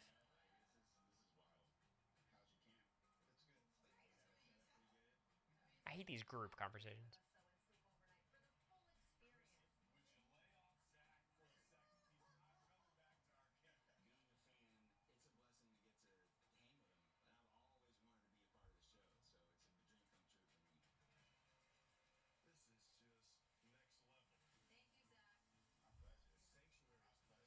It is kind of cool that he's just cooking it all. Like, I do believe that.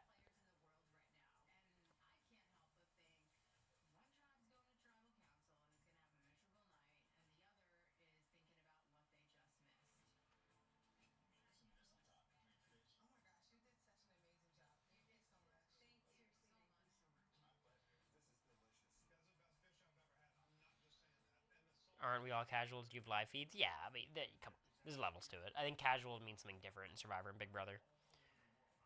Not watching the feeds doesn't make you a casual necessarily on Big Brother. You could still be involved, know what happens, and, you know. But this is, I mean, this is disappointing. This is just sucking the energy out of the episode and the season. I think we're only going to have one more of these, right? It's just Mr. Beast is the next one. But Yeah, this is brutal. Like, it's taking up legit 20 minutes.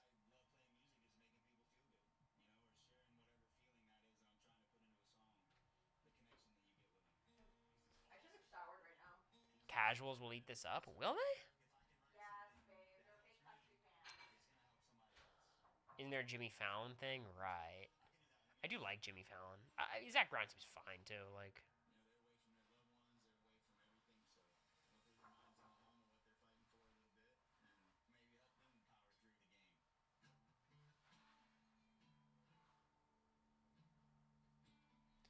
problem is the segment doesn't seem to have an end in sight. Okay, it's actually a pretty good song.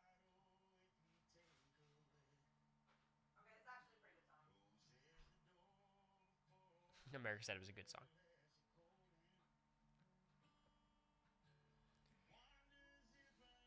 I'll take Jeff rapping over this. By the way, Jeff rapping was a fire segment. Can we stop pretending like it wasn't? Q in his exit interview being like, it was actually much worse in person. So funny. Oh my god. Imagine this is like Angelina's boot episode and Zach Brown's getting more confessionals than her. Oh, I'd end it. It's my boot episode and Zach Brown sitting there the whole time. Even Big Brother wouldn't spend this much time. Yeah, because they wouldn't spend time on Ziggy Marley. He doesn't have enough songs. Like, who does Big Brother get for their concerts? Coach is such a ham. The latest musical performance of BB was it BB Rexa? Yeah.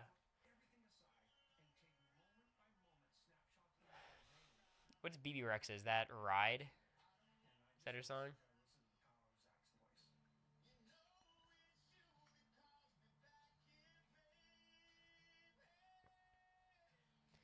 There's gonna be funny stats of like, does Zach Brown have more confessionals than anyone from this season? I'd be crying too. Not gonna lie. They should have brought back Chase Rice. That would have been a fun thing, you know. But like, it's not about appealing to Survivor fans. That's not the goal here, right? So, there any other Survivor musicians like that?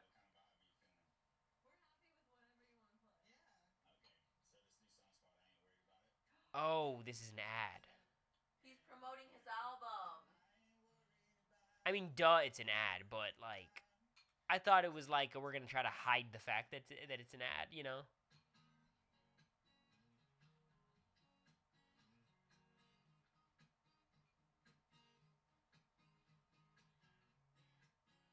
No, this is legit 30 minutes. Like, we started the challenge at 8:20. We're at 8:50.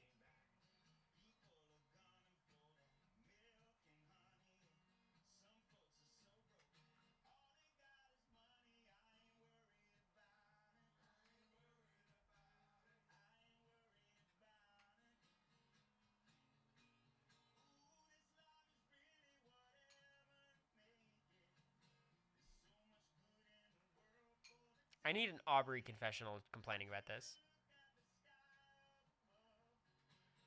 Angelina's probably falling apart right now, and I'm missing it. Yeah. Christian's probably talking about like a roller coaster analogy, and I have to watch this instead. Oh, good luck, Colby. They definitely said, Colby, is there a way his new song could be applied to the game?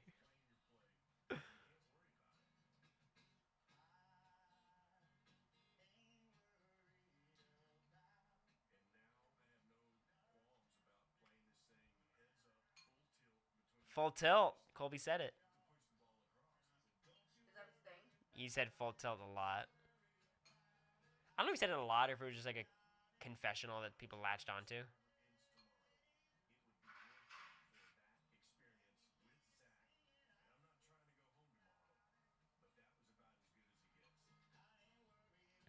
Big Brother's like, we got DJ Krampus. No, like we got what's his face? Ziggy Marley. Fergie's ex. Oh, Fergie's ex, Josh Duhamel. Yeah. That was huge.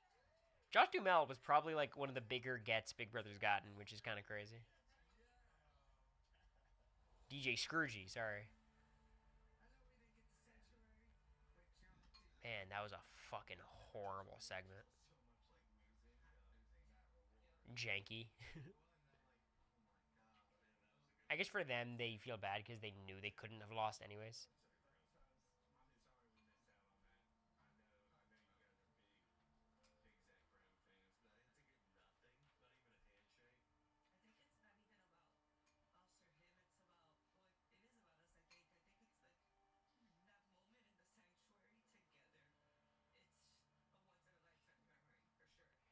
D's going through it. Yeah, in fairness to D, she just came off the challenge like a week before this, 2 weeks before this. Like, No, 2 months.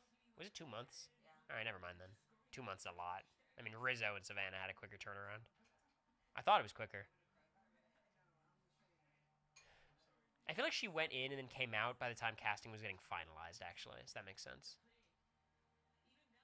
She came out and she found out. Yeah. It was like mid March.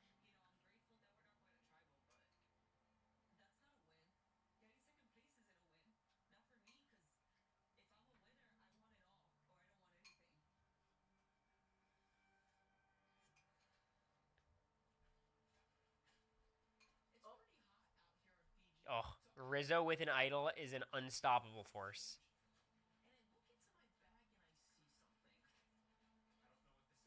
It's got to be crazy for him because he's like, who gave it to me? I guess he probably thinks Colby. So Rizzo's thing on his season, babe, he found an idol. Everyone knew about it, and he just like they couldn't vote him out. They never flushed it. He just kind of like was like, yeah, you can't get me. Uh, so yeah,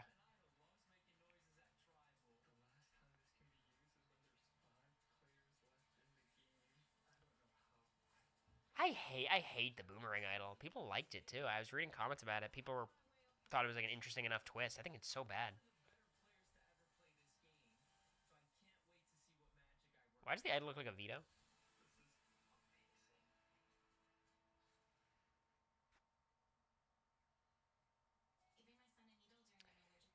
Jesus. All right, so this episode's is a rough one so far. It might be like this episode's boring, like the boot's kind of boring, so we're just kind of spending more time on other stuff. We still have a good amount of time, I guess, right? We have 40 minutes. Tribal is gonna be like 20.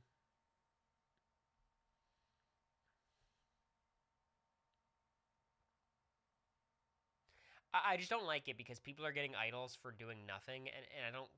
Social game, I don't believe. Like Genevieve gave Ozzy an idol. Christian and Aubrey never spoke on the beach. That's just pre gaming. Genevieve and Rizzo is the only one that you could argue is kind of social, right? And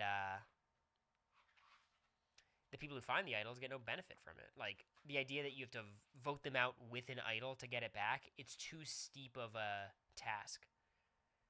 Like it's just hard because you have to get on the same tribe as them and or make them merge, and you need them to not play their idol just to get it back. It's just a weird twist.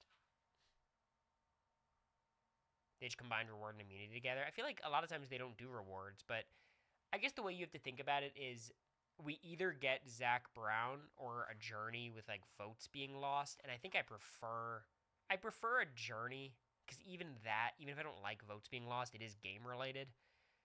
But if that's the trade off, I don't hate not having that. Journeys are pretty bad.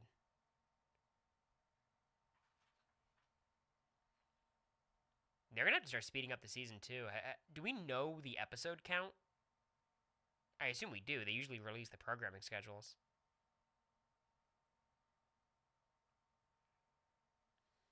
Yeah, Genevieve getting idled out would be awesome. It'd be so funny. Find two idols, you just gotta send them away. And then she doesn't even get swapped into the tribe with Ozzy. Like,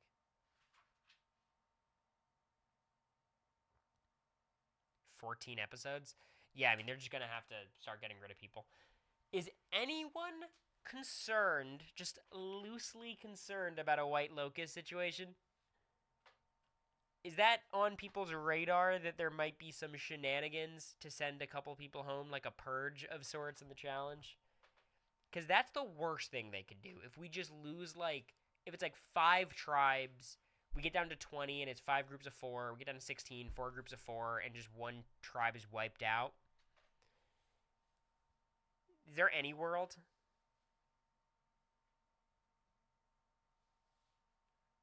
Because I'm just worried because they did the whole like let's turn twists up to dynamic, on the vote.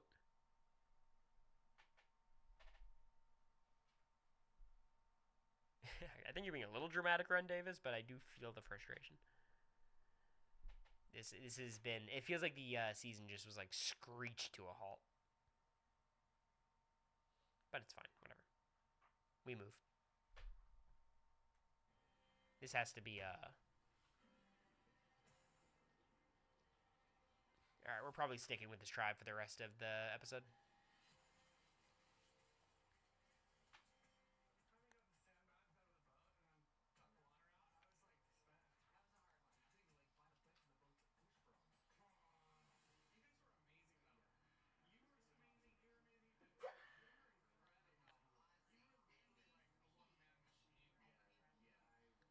The one man machine who couldn't move the boat. I don't even blame him, but they're a little too complimentary of all of them.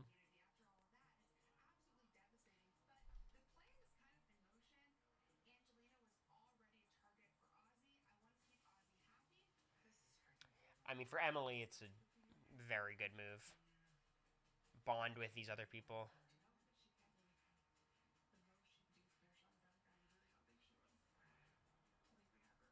They're setting up a lot of shot in the dark stuff. I think Angelina's gonna play it and it's gonna fail, as my prediction.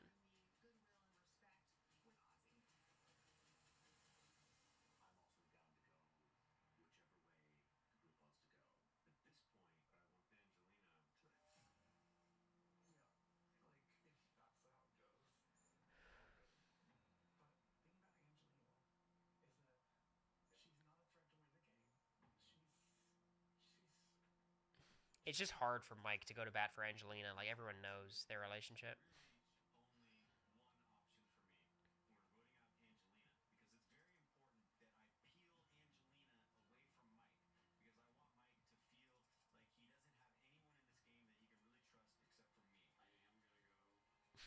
I wish Ozzy didn't tell everyone that too.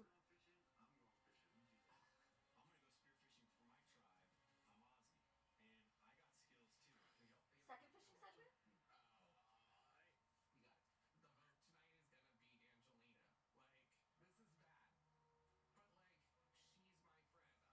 Mike's gonna tell her. Yeah, I would die on this hill if I'm Mike. Like, what's Mike's path to Angelina?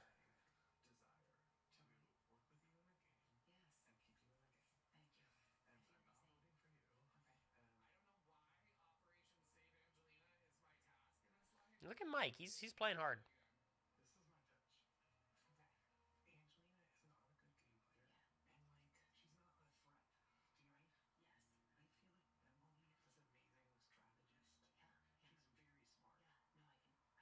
But you're not getting Ozzy here. You're obviously not getting Christian, but you're not getting Ozzy either.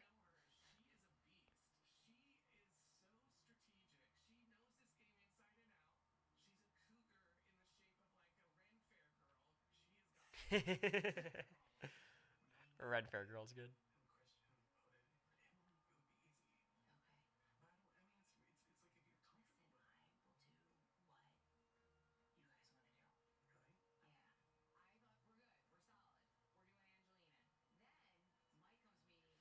Game moves fast.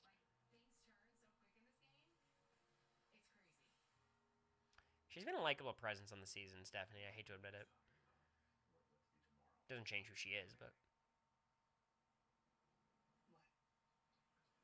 Mike spilling the beans.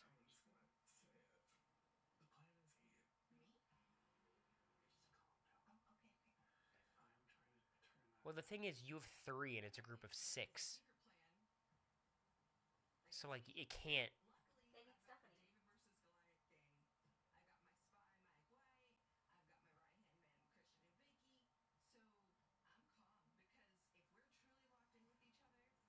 Nah, Christian's flipping. I mean, I wouldn't even call it flipping. It's like Christian's not down for that.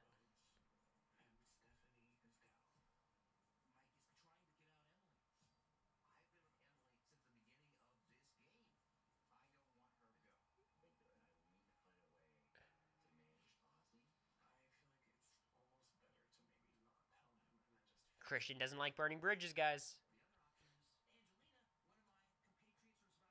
No, Christian has to vote out Angelina here. I don't see this path otherwise. If I'm Christian, I'd vote out Emily. No, but he's closer with Emily than Angelina. They've been friends for years. Him and Angelina don't seem on great terms. Even before the season. Like, they. In the pregame press, Christian was, like, wary of her. It just feels like. I feel like this is literally you and Blue versus you and Cat Dunn. You know what I mean? Where it's like you and Blue are on the same season together. But, like, if it came down to it, you're closer to Cat now. Yeah, but Cat's more dangerous. Who's more dangerous player, Cat Dunn or Blue? It's a good question. That could be like an hour-long podcast. That's a Reddit post. Someone make that Reddit post. Who's a better player, Blue, Kim, or Cat Dunn? Well, no, not who's a better player. Who's a more dangerous player? Who's more dangerous? Who's better sounds mean. Don't even say who's better. Say who's more dangerous. Not even player. I don't think either of them are that bad.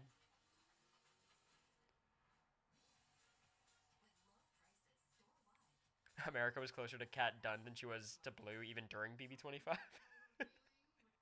Maybe, yeah. Cat was like posting about America. My money's on Blue. I think nowadays I'd bet on Cat, to be honest, in a Big Brother season. I think Cat's such a fan now, too, and she was such a recruit the first time. Like, she would be Cat at the end of the day. She'd spill and, she'd be fun. But, like, I just think Cat, I have reason to believe she would improve as a player with Blue. I'm not sure.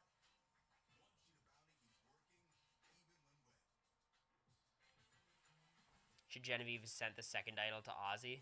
More likely to have one in his pocket on the way out. That's interesting. She sends 2 idols to Ozzy. And then it's like you could just get both of them in one fell swoop, or low key, I like that. The problem is now you have Ozzy with 2 idols and you have no relationship with him. It's kind of dangerous. Like you have no one to blame when Ozzy wins the game. I think if I'm Genevieve, I'm just sending it to my allies to try to get them through this phase of the game. So I think I'm giving it to Stephanie, or I'm giving it to Rizzo, right?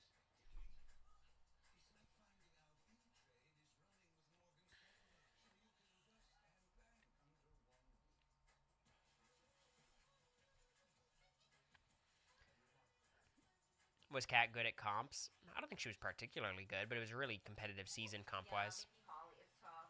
It was Mickey and Holly, and then, you got Jack as a big guy, too, and you got Nick, and Sam was pretty good.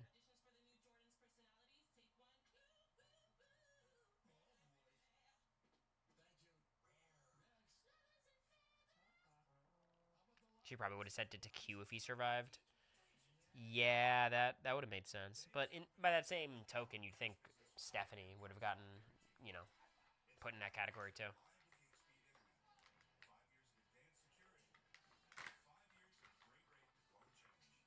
Kat won a veto?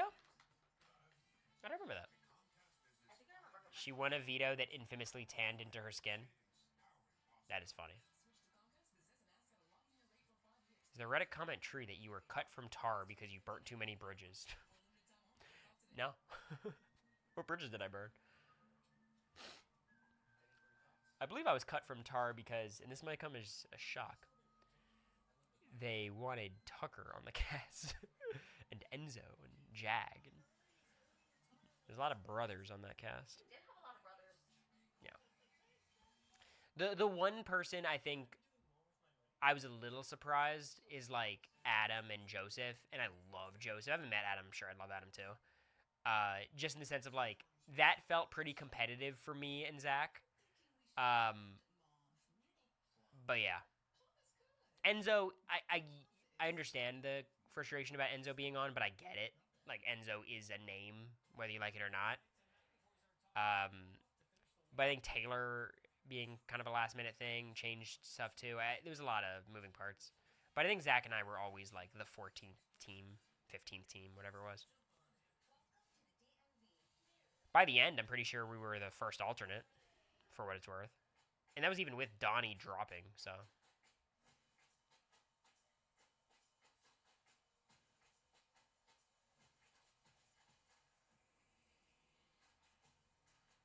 Well, I think more than that, Mountain Doofus, it was the.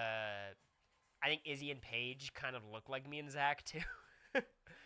Like we weirdly fill the same archetype despite them being a married couple and us being brothers. But I don't think so. I think it's a piece of Are it. you joking? I'm not like we're the four nerds, straight up. Like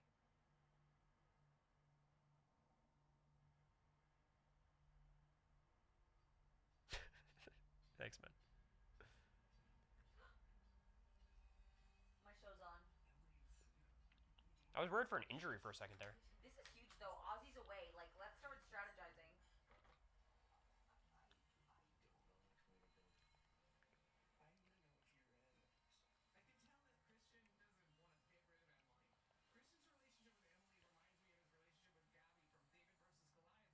Yeah, it's interesting.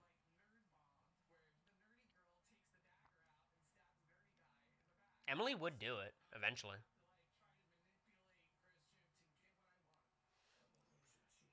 Mike's fighting against pregame bonds. Like it's hard. It's kind of a tough argument too, because Christian loves Gabby. Like they're like besties.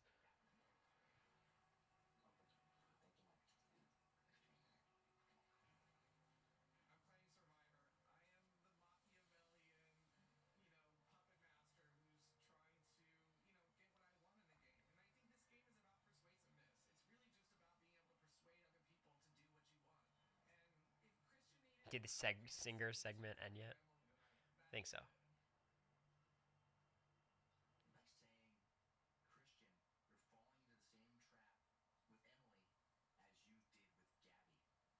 Probably does make him think.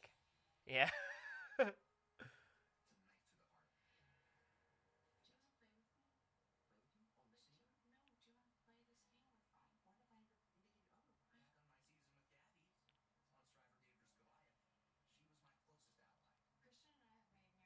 I love these callbacks they're doing. It's such a good touch.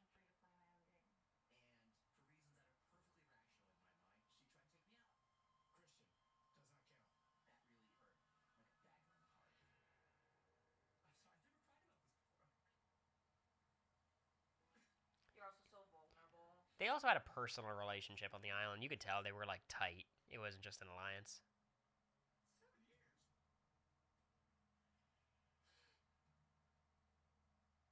And he knows he has to either betray his like castmate of 8 years and his friend of however many years, two Is he years. gonna try to get Mike out?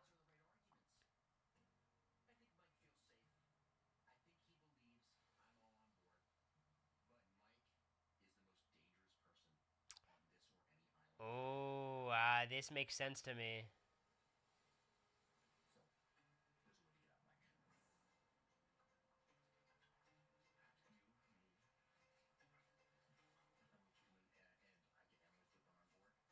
Three, two, one.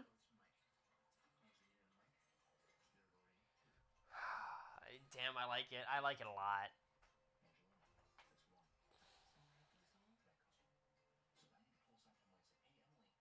I got chills.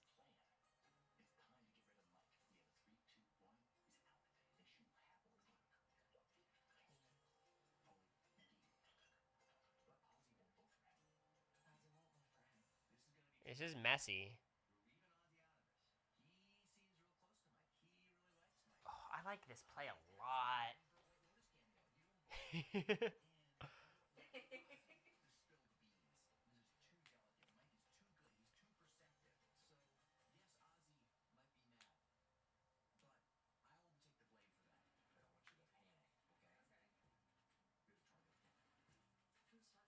Don't make this joke. Oh, it's not a joke, right?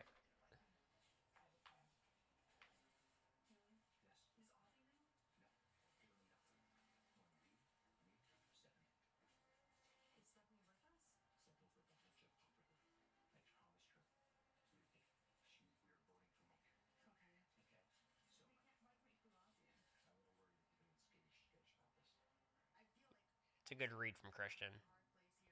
Oh, Emily might tell Ozzy though. Do we have enough time? We do. Yeah, Emily can't get greedy here. It's just I hate the idea of being a 3-2-1 vote that like I'm not in control of if I'm the target.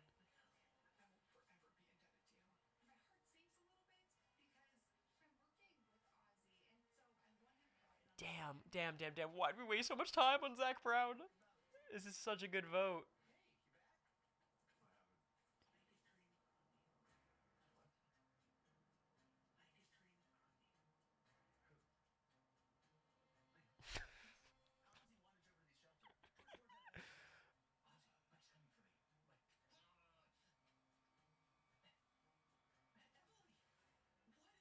Oh, she's so good.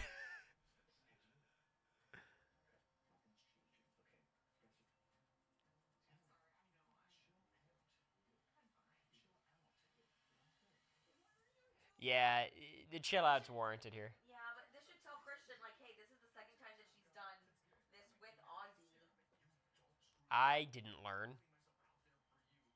You know what I mean? Like, They're not sleeping together. It's not the same thing. they're probably sleeping close to each other. It's not like that. That's true, not like that.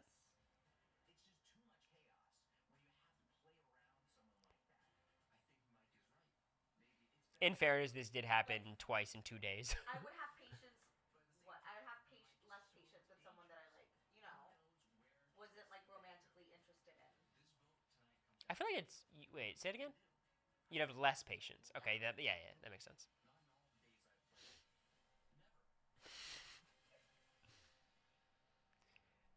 So what's happening here?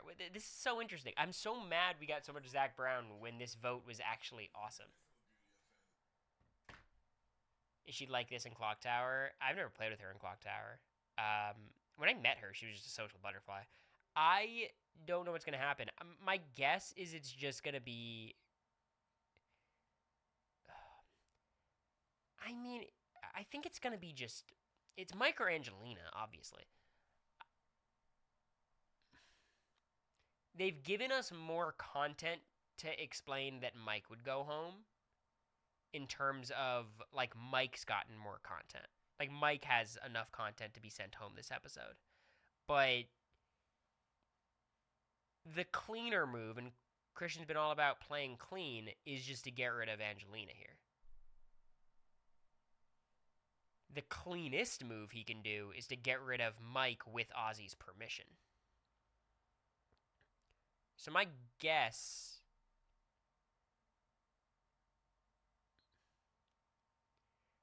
I think Angelina might play the shot in the dark and go home. That's option one. Option two is Mike goes out 4-2.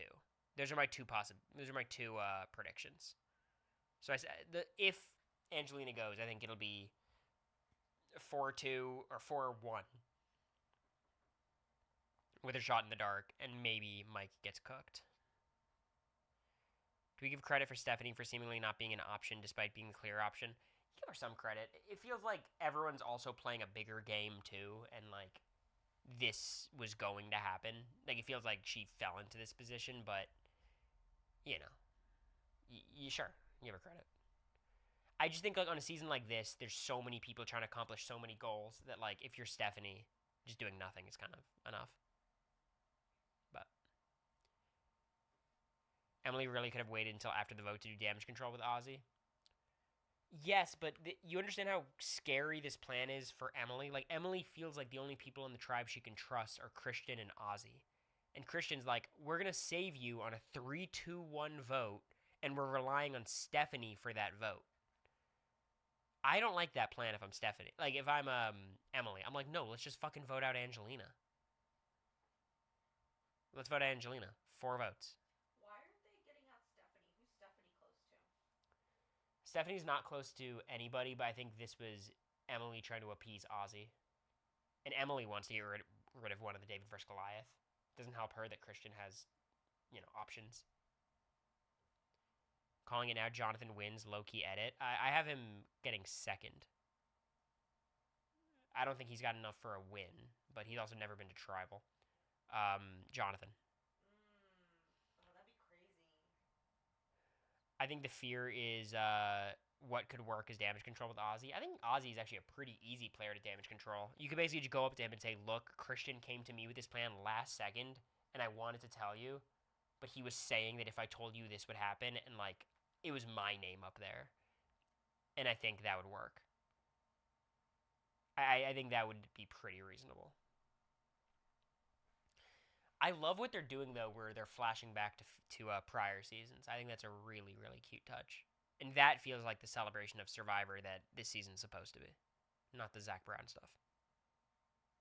Definitely a weird strategic edit for Jonathan. He just hasn't been to tribal. Like D has had no strategic content. Tiffany's had barely any. Jonathan's had none. Coach has not had much outside of his starting alliance that meant nothing. Like I think Jonathan getting a second place edit is not going to have a ton of strategic content. We got some confessionals of him saying this is Jonathan 2.0, and that might be enough.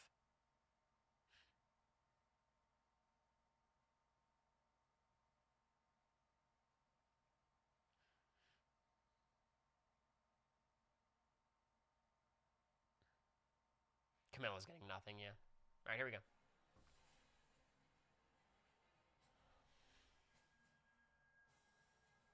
I believe Christian, Gabby, and Davey are hanging out right now. It's fun. You know Gabby's sobbing if they're hanging out. Are you kidding me? Gabby's sobbing.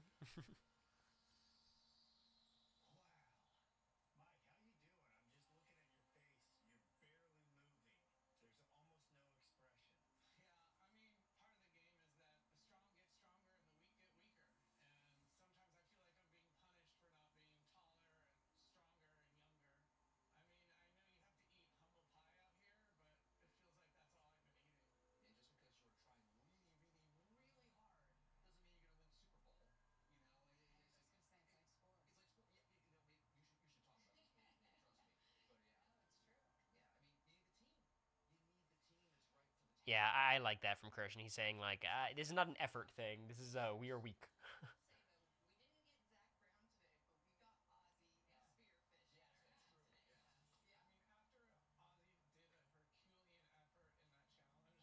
Okay, this feels very unnecessary to include to boost up Ozzy.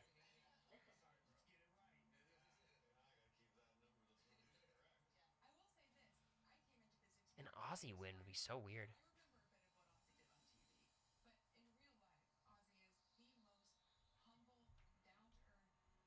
What is happening? Why are we showing this? Why are they glazing him? I think it has to just be good for Ozzy's edit. Like, there's no reason to include this. Blue Kim begs to differ. I think a lot of people who meet Ozzy beg to differ.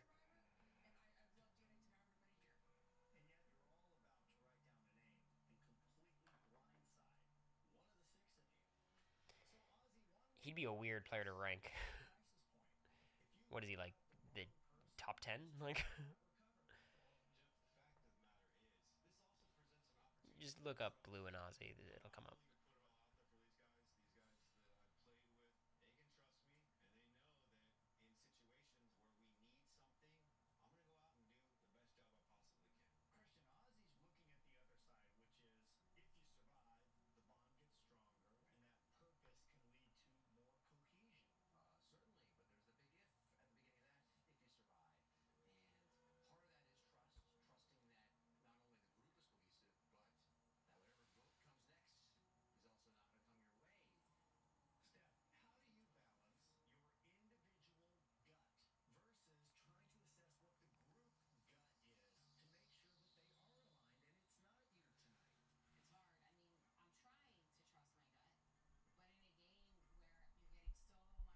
A lot of gut talk, yeah.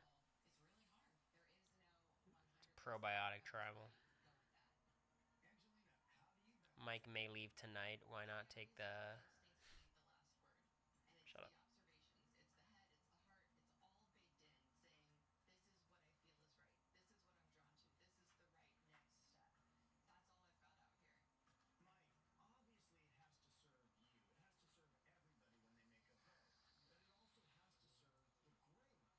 It certainly doesn't look like it's going Mike's way by Mike's facial expressions.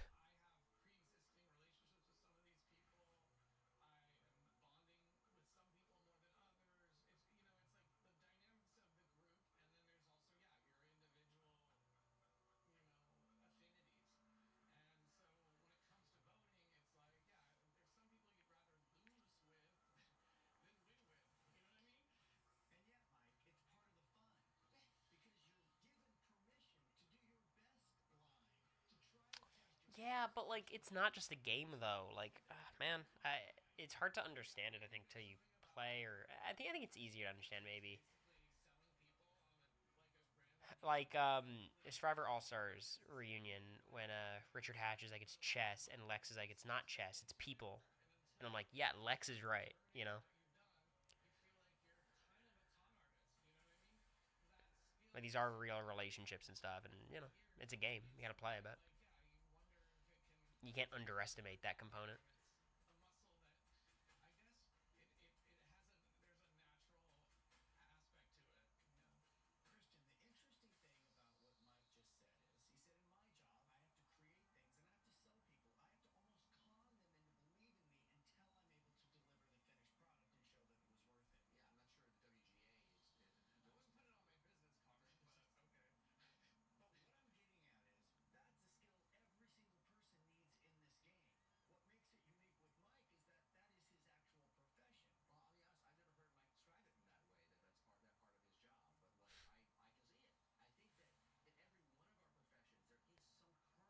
I think if I watched 48, I would think Kyle's better than D, to be honest. Just based on the kinds of players I usually favor. Like D, I think the Reba 4 was really impressive, and D was the best player of the four. But I think that was more of a team effort than Kyle's win, which I understand was largely driven by like Joe and his partnership with Camilla. But like, you know, I think it was a little bit more individual agency.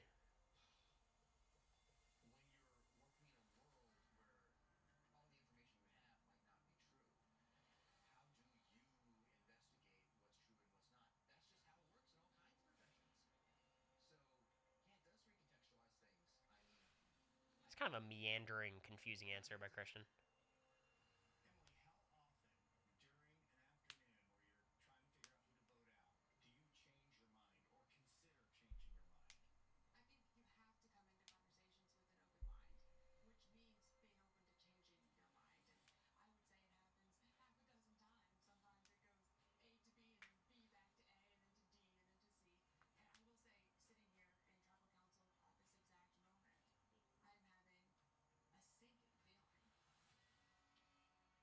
She's so paranoid.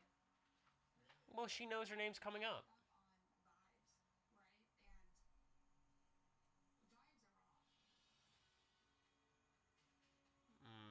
Well, she's wrong.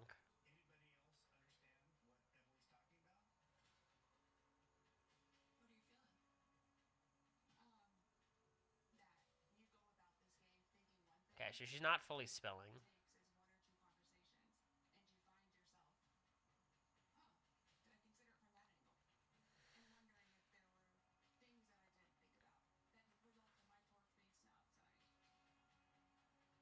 I would hate this shit. Having to speak vaguely. Like everyone being so like, you know, vague Yeah. about like their game and how they're thinking and like I think I would like if they expedited tribal council, it's especially in the so episodes, cryptic. though. I'd be like, okay, like what are you doing, Christian? Like I'm getting weird vibes. I What's feel going like you on? would spell it tribal sometimes. Like, I feel like if Jeff asked you a question, you'd answer. Which is like, I kind of wish more people would do that. I think it's more fun. Emily should host BB roundtables. Oh, God. She'd be a fascinating Big Brother player, though. Yes.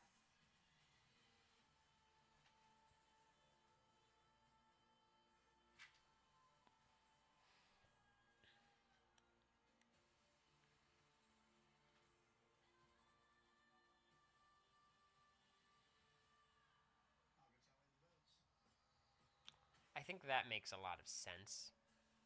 I just think the game in 45 was a lot simpler. Like they really just ran shit.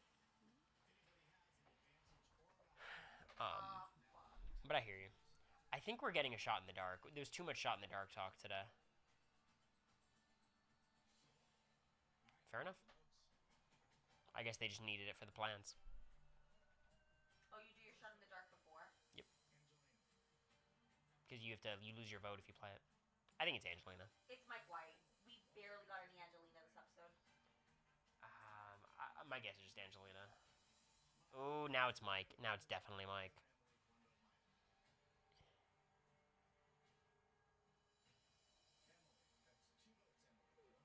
It's actually gonna be a 3-2-1, huh? Pulled it off.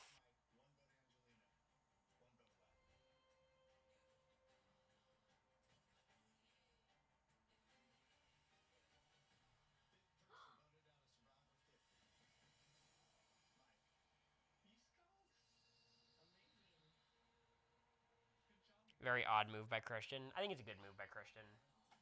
I think doing it with Ozzy's permission would be Yeah, perfect, but I think he couldn't betray Emily that's why there. he didn't get the after party invite.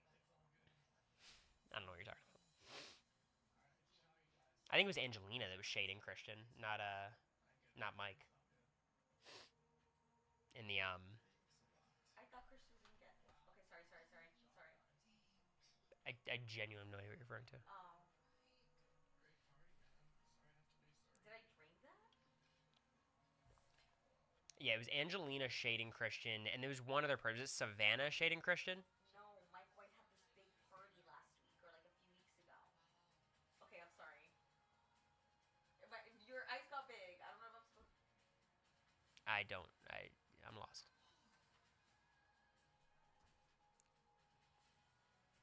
America's talking to people I'm not talking to.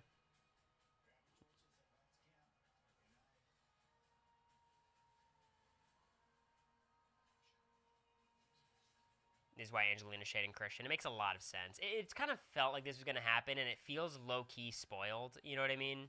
By like just the way people have been on social media.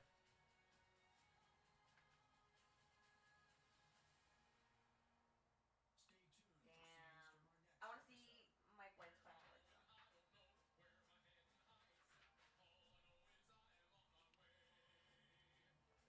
Like I'm glad I made all my predictions preseason before I knew enough. But like this felt like a predictable outcome. By the way, my predictions are looking kind of good, all things considered. Because my worst pick was looking like Mike White. Meanwhile, he got what 20th. So like my first 5 boots, 4 of them are gone, and the one only person who's gone that I didn't predict was Kyle.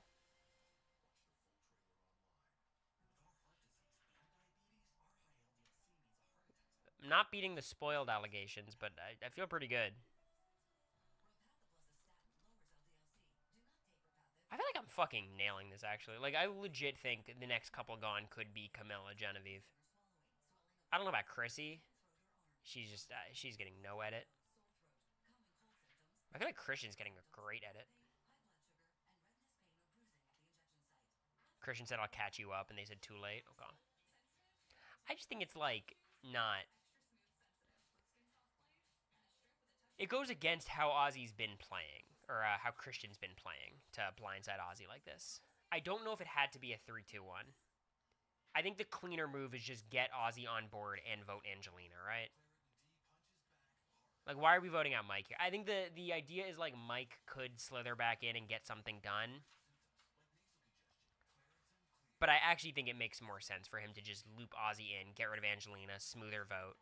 I think he just scared him after the Gabby conversation, and Christian's feeling genuinely hurt, and then he like, reflects on it. And he's like, wait, Mike White is able to make me feel this way and make me like consider turning on someone Yeah. that's like a good friend. Like, we need to get I him. just think Christian's the type of player who needs people who you can cut later in the game. Like, he needs to have big threats around. Keeping Angelina around is a little bit like. Yeah, but like, did he do that on David versus Goliath? No, they got out all the big guys, right? For Well, Christian. he was the target from the final 13 on. He didn't have a say in anything. Yeah. That's clearly what happened. He was spooked by Mike. I just think it's the wrong call. Also, get your March Madness brackets in on the Patreon if you haven't already. It's closing, I believe, tomorrow night. I gotta do mine. You gotta do yours. Men and women's. If Vanderbilt's good enough to actually predict to win the whole thing. Ozzy, only when he voted Angelina. Okay. Double tribal. Finally.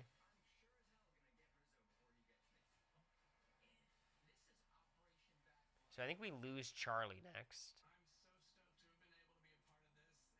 Really fun season from Mike, though. I really enjoyed it.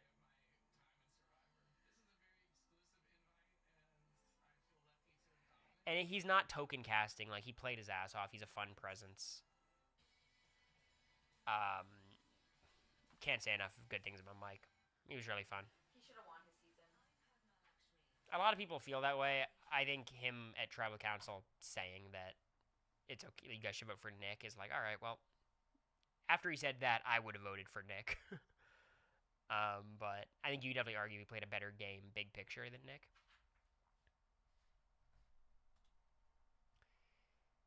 Half the March Madness games will be over tomorrow night. Okay, you do it tonight then.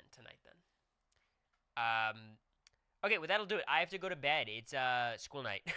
So I appreciate you guys. Fun hanging out as always. Probably not going to stream the next couple nights. I'll probably stream Saturday is my prediction.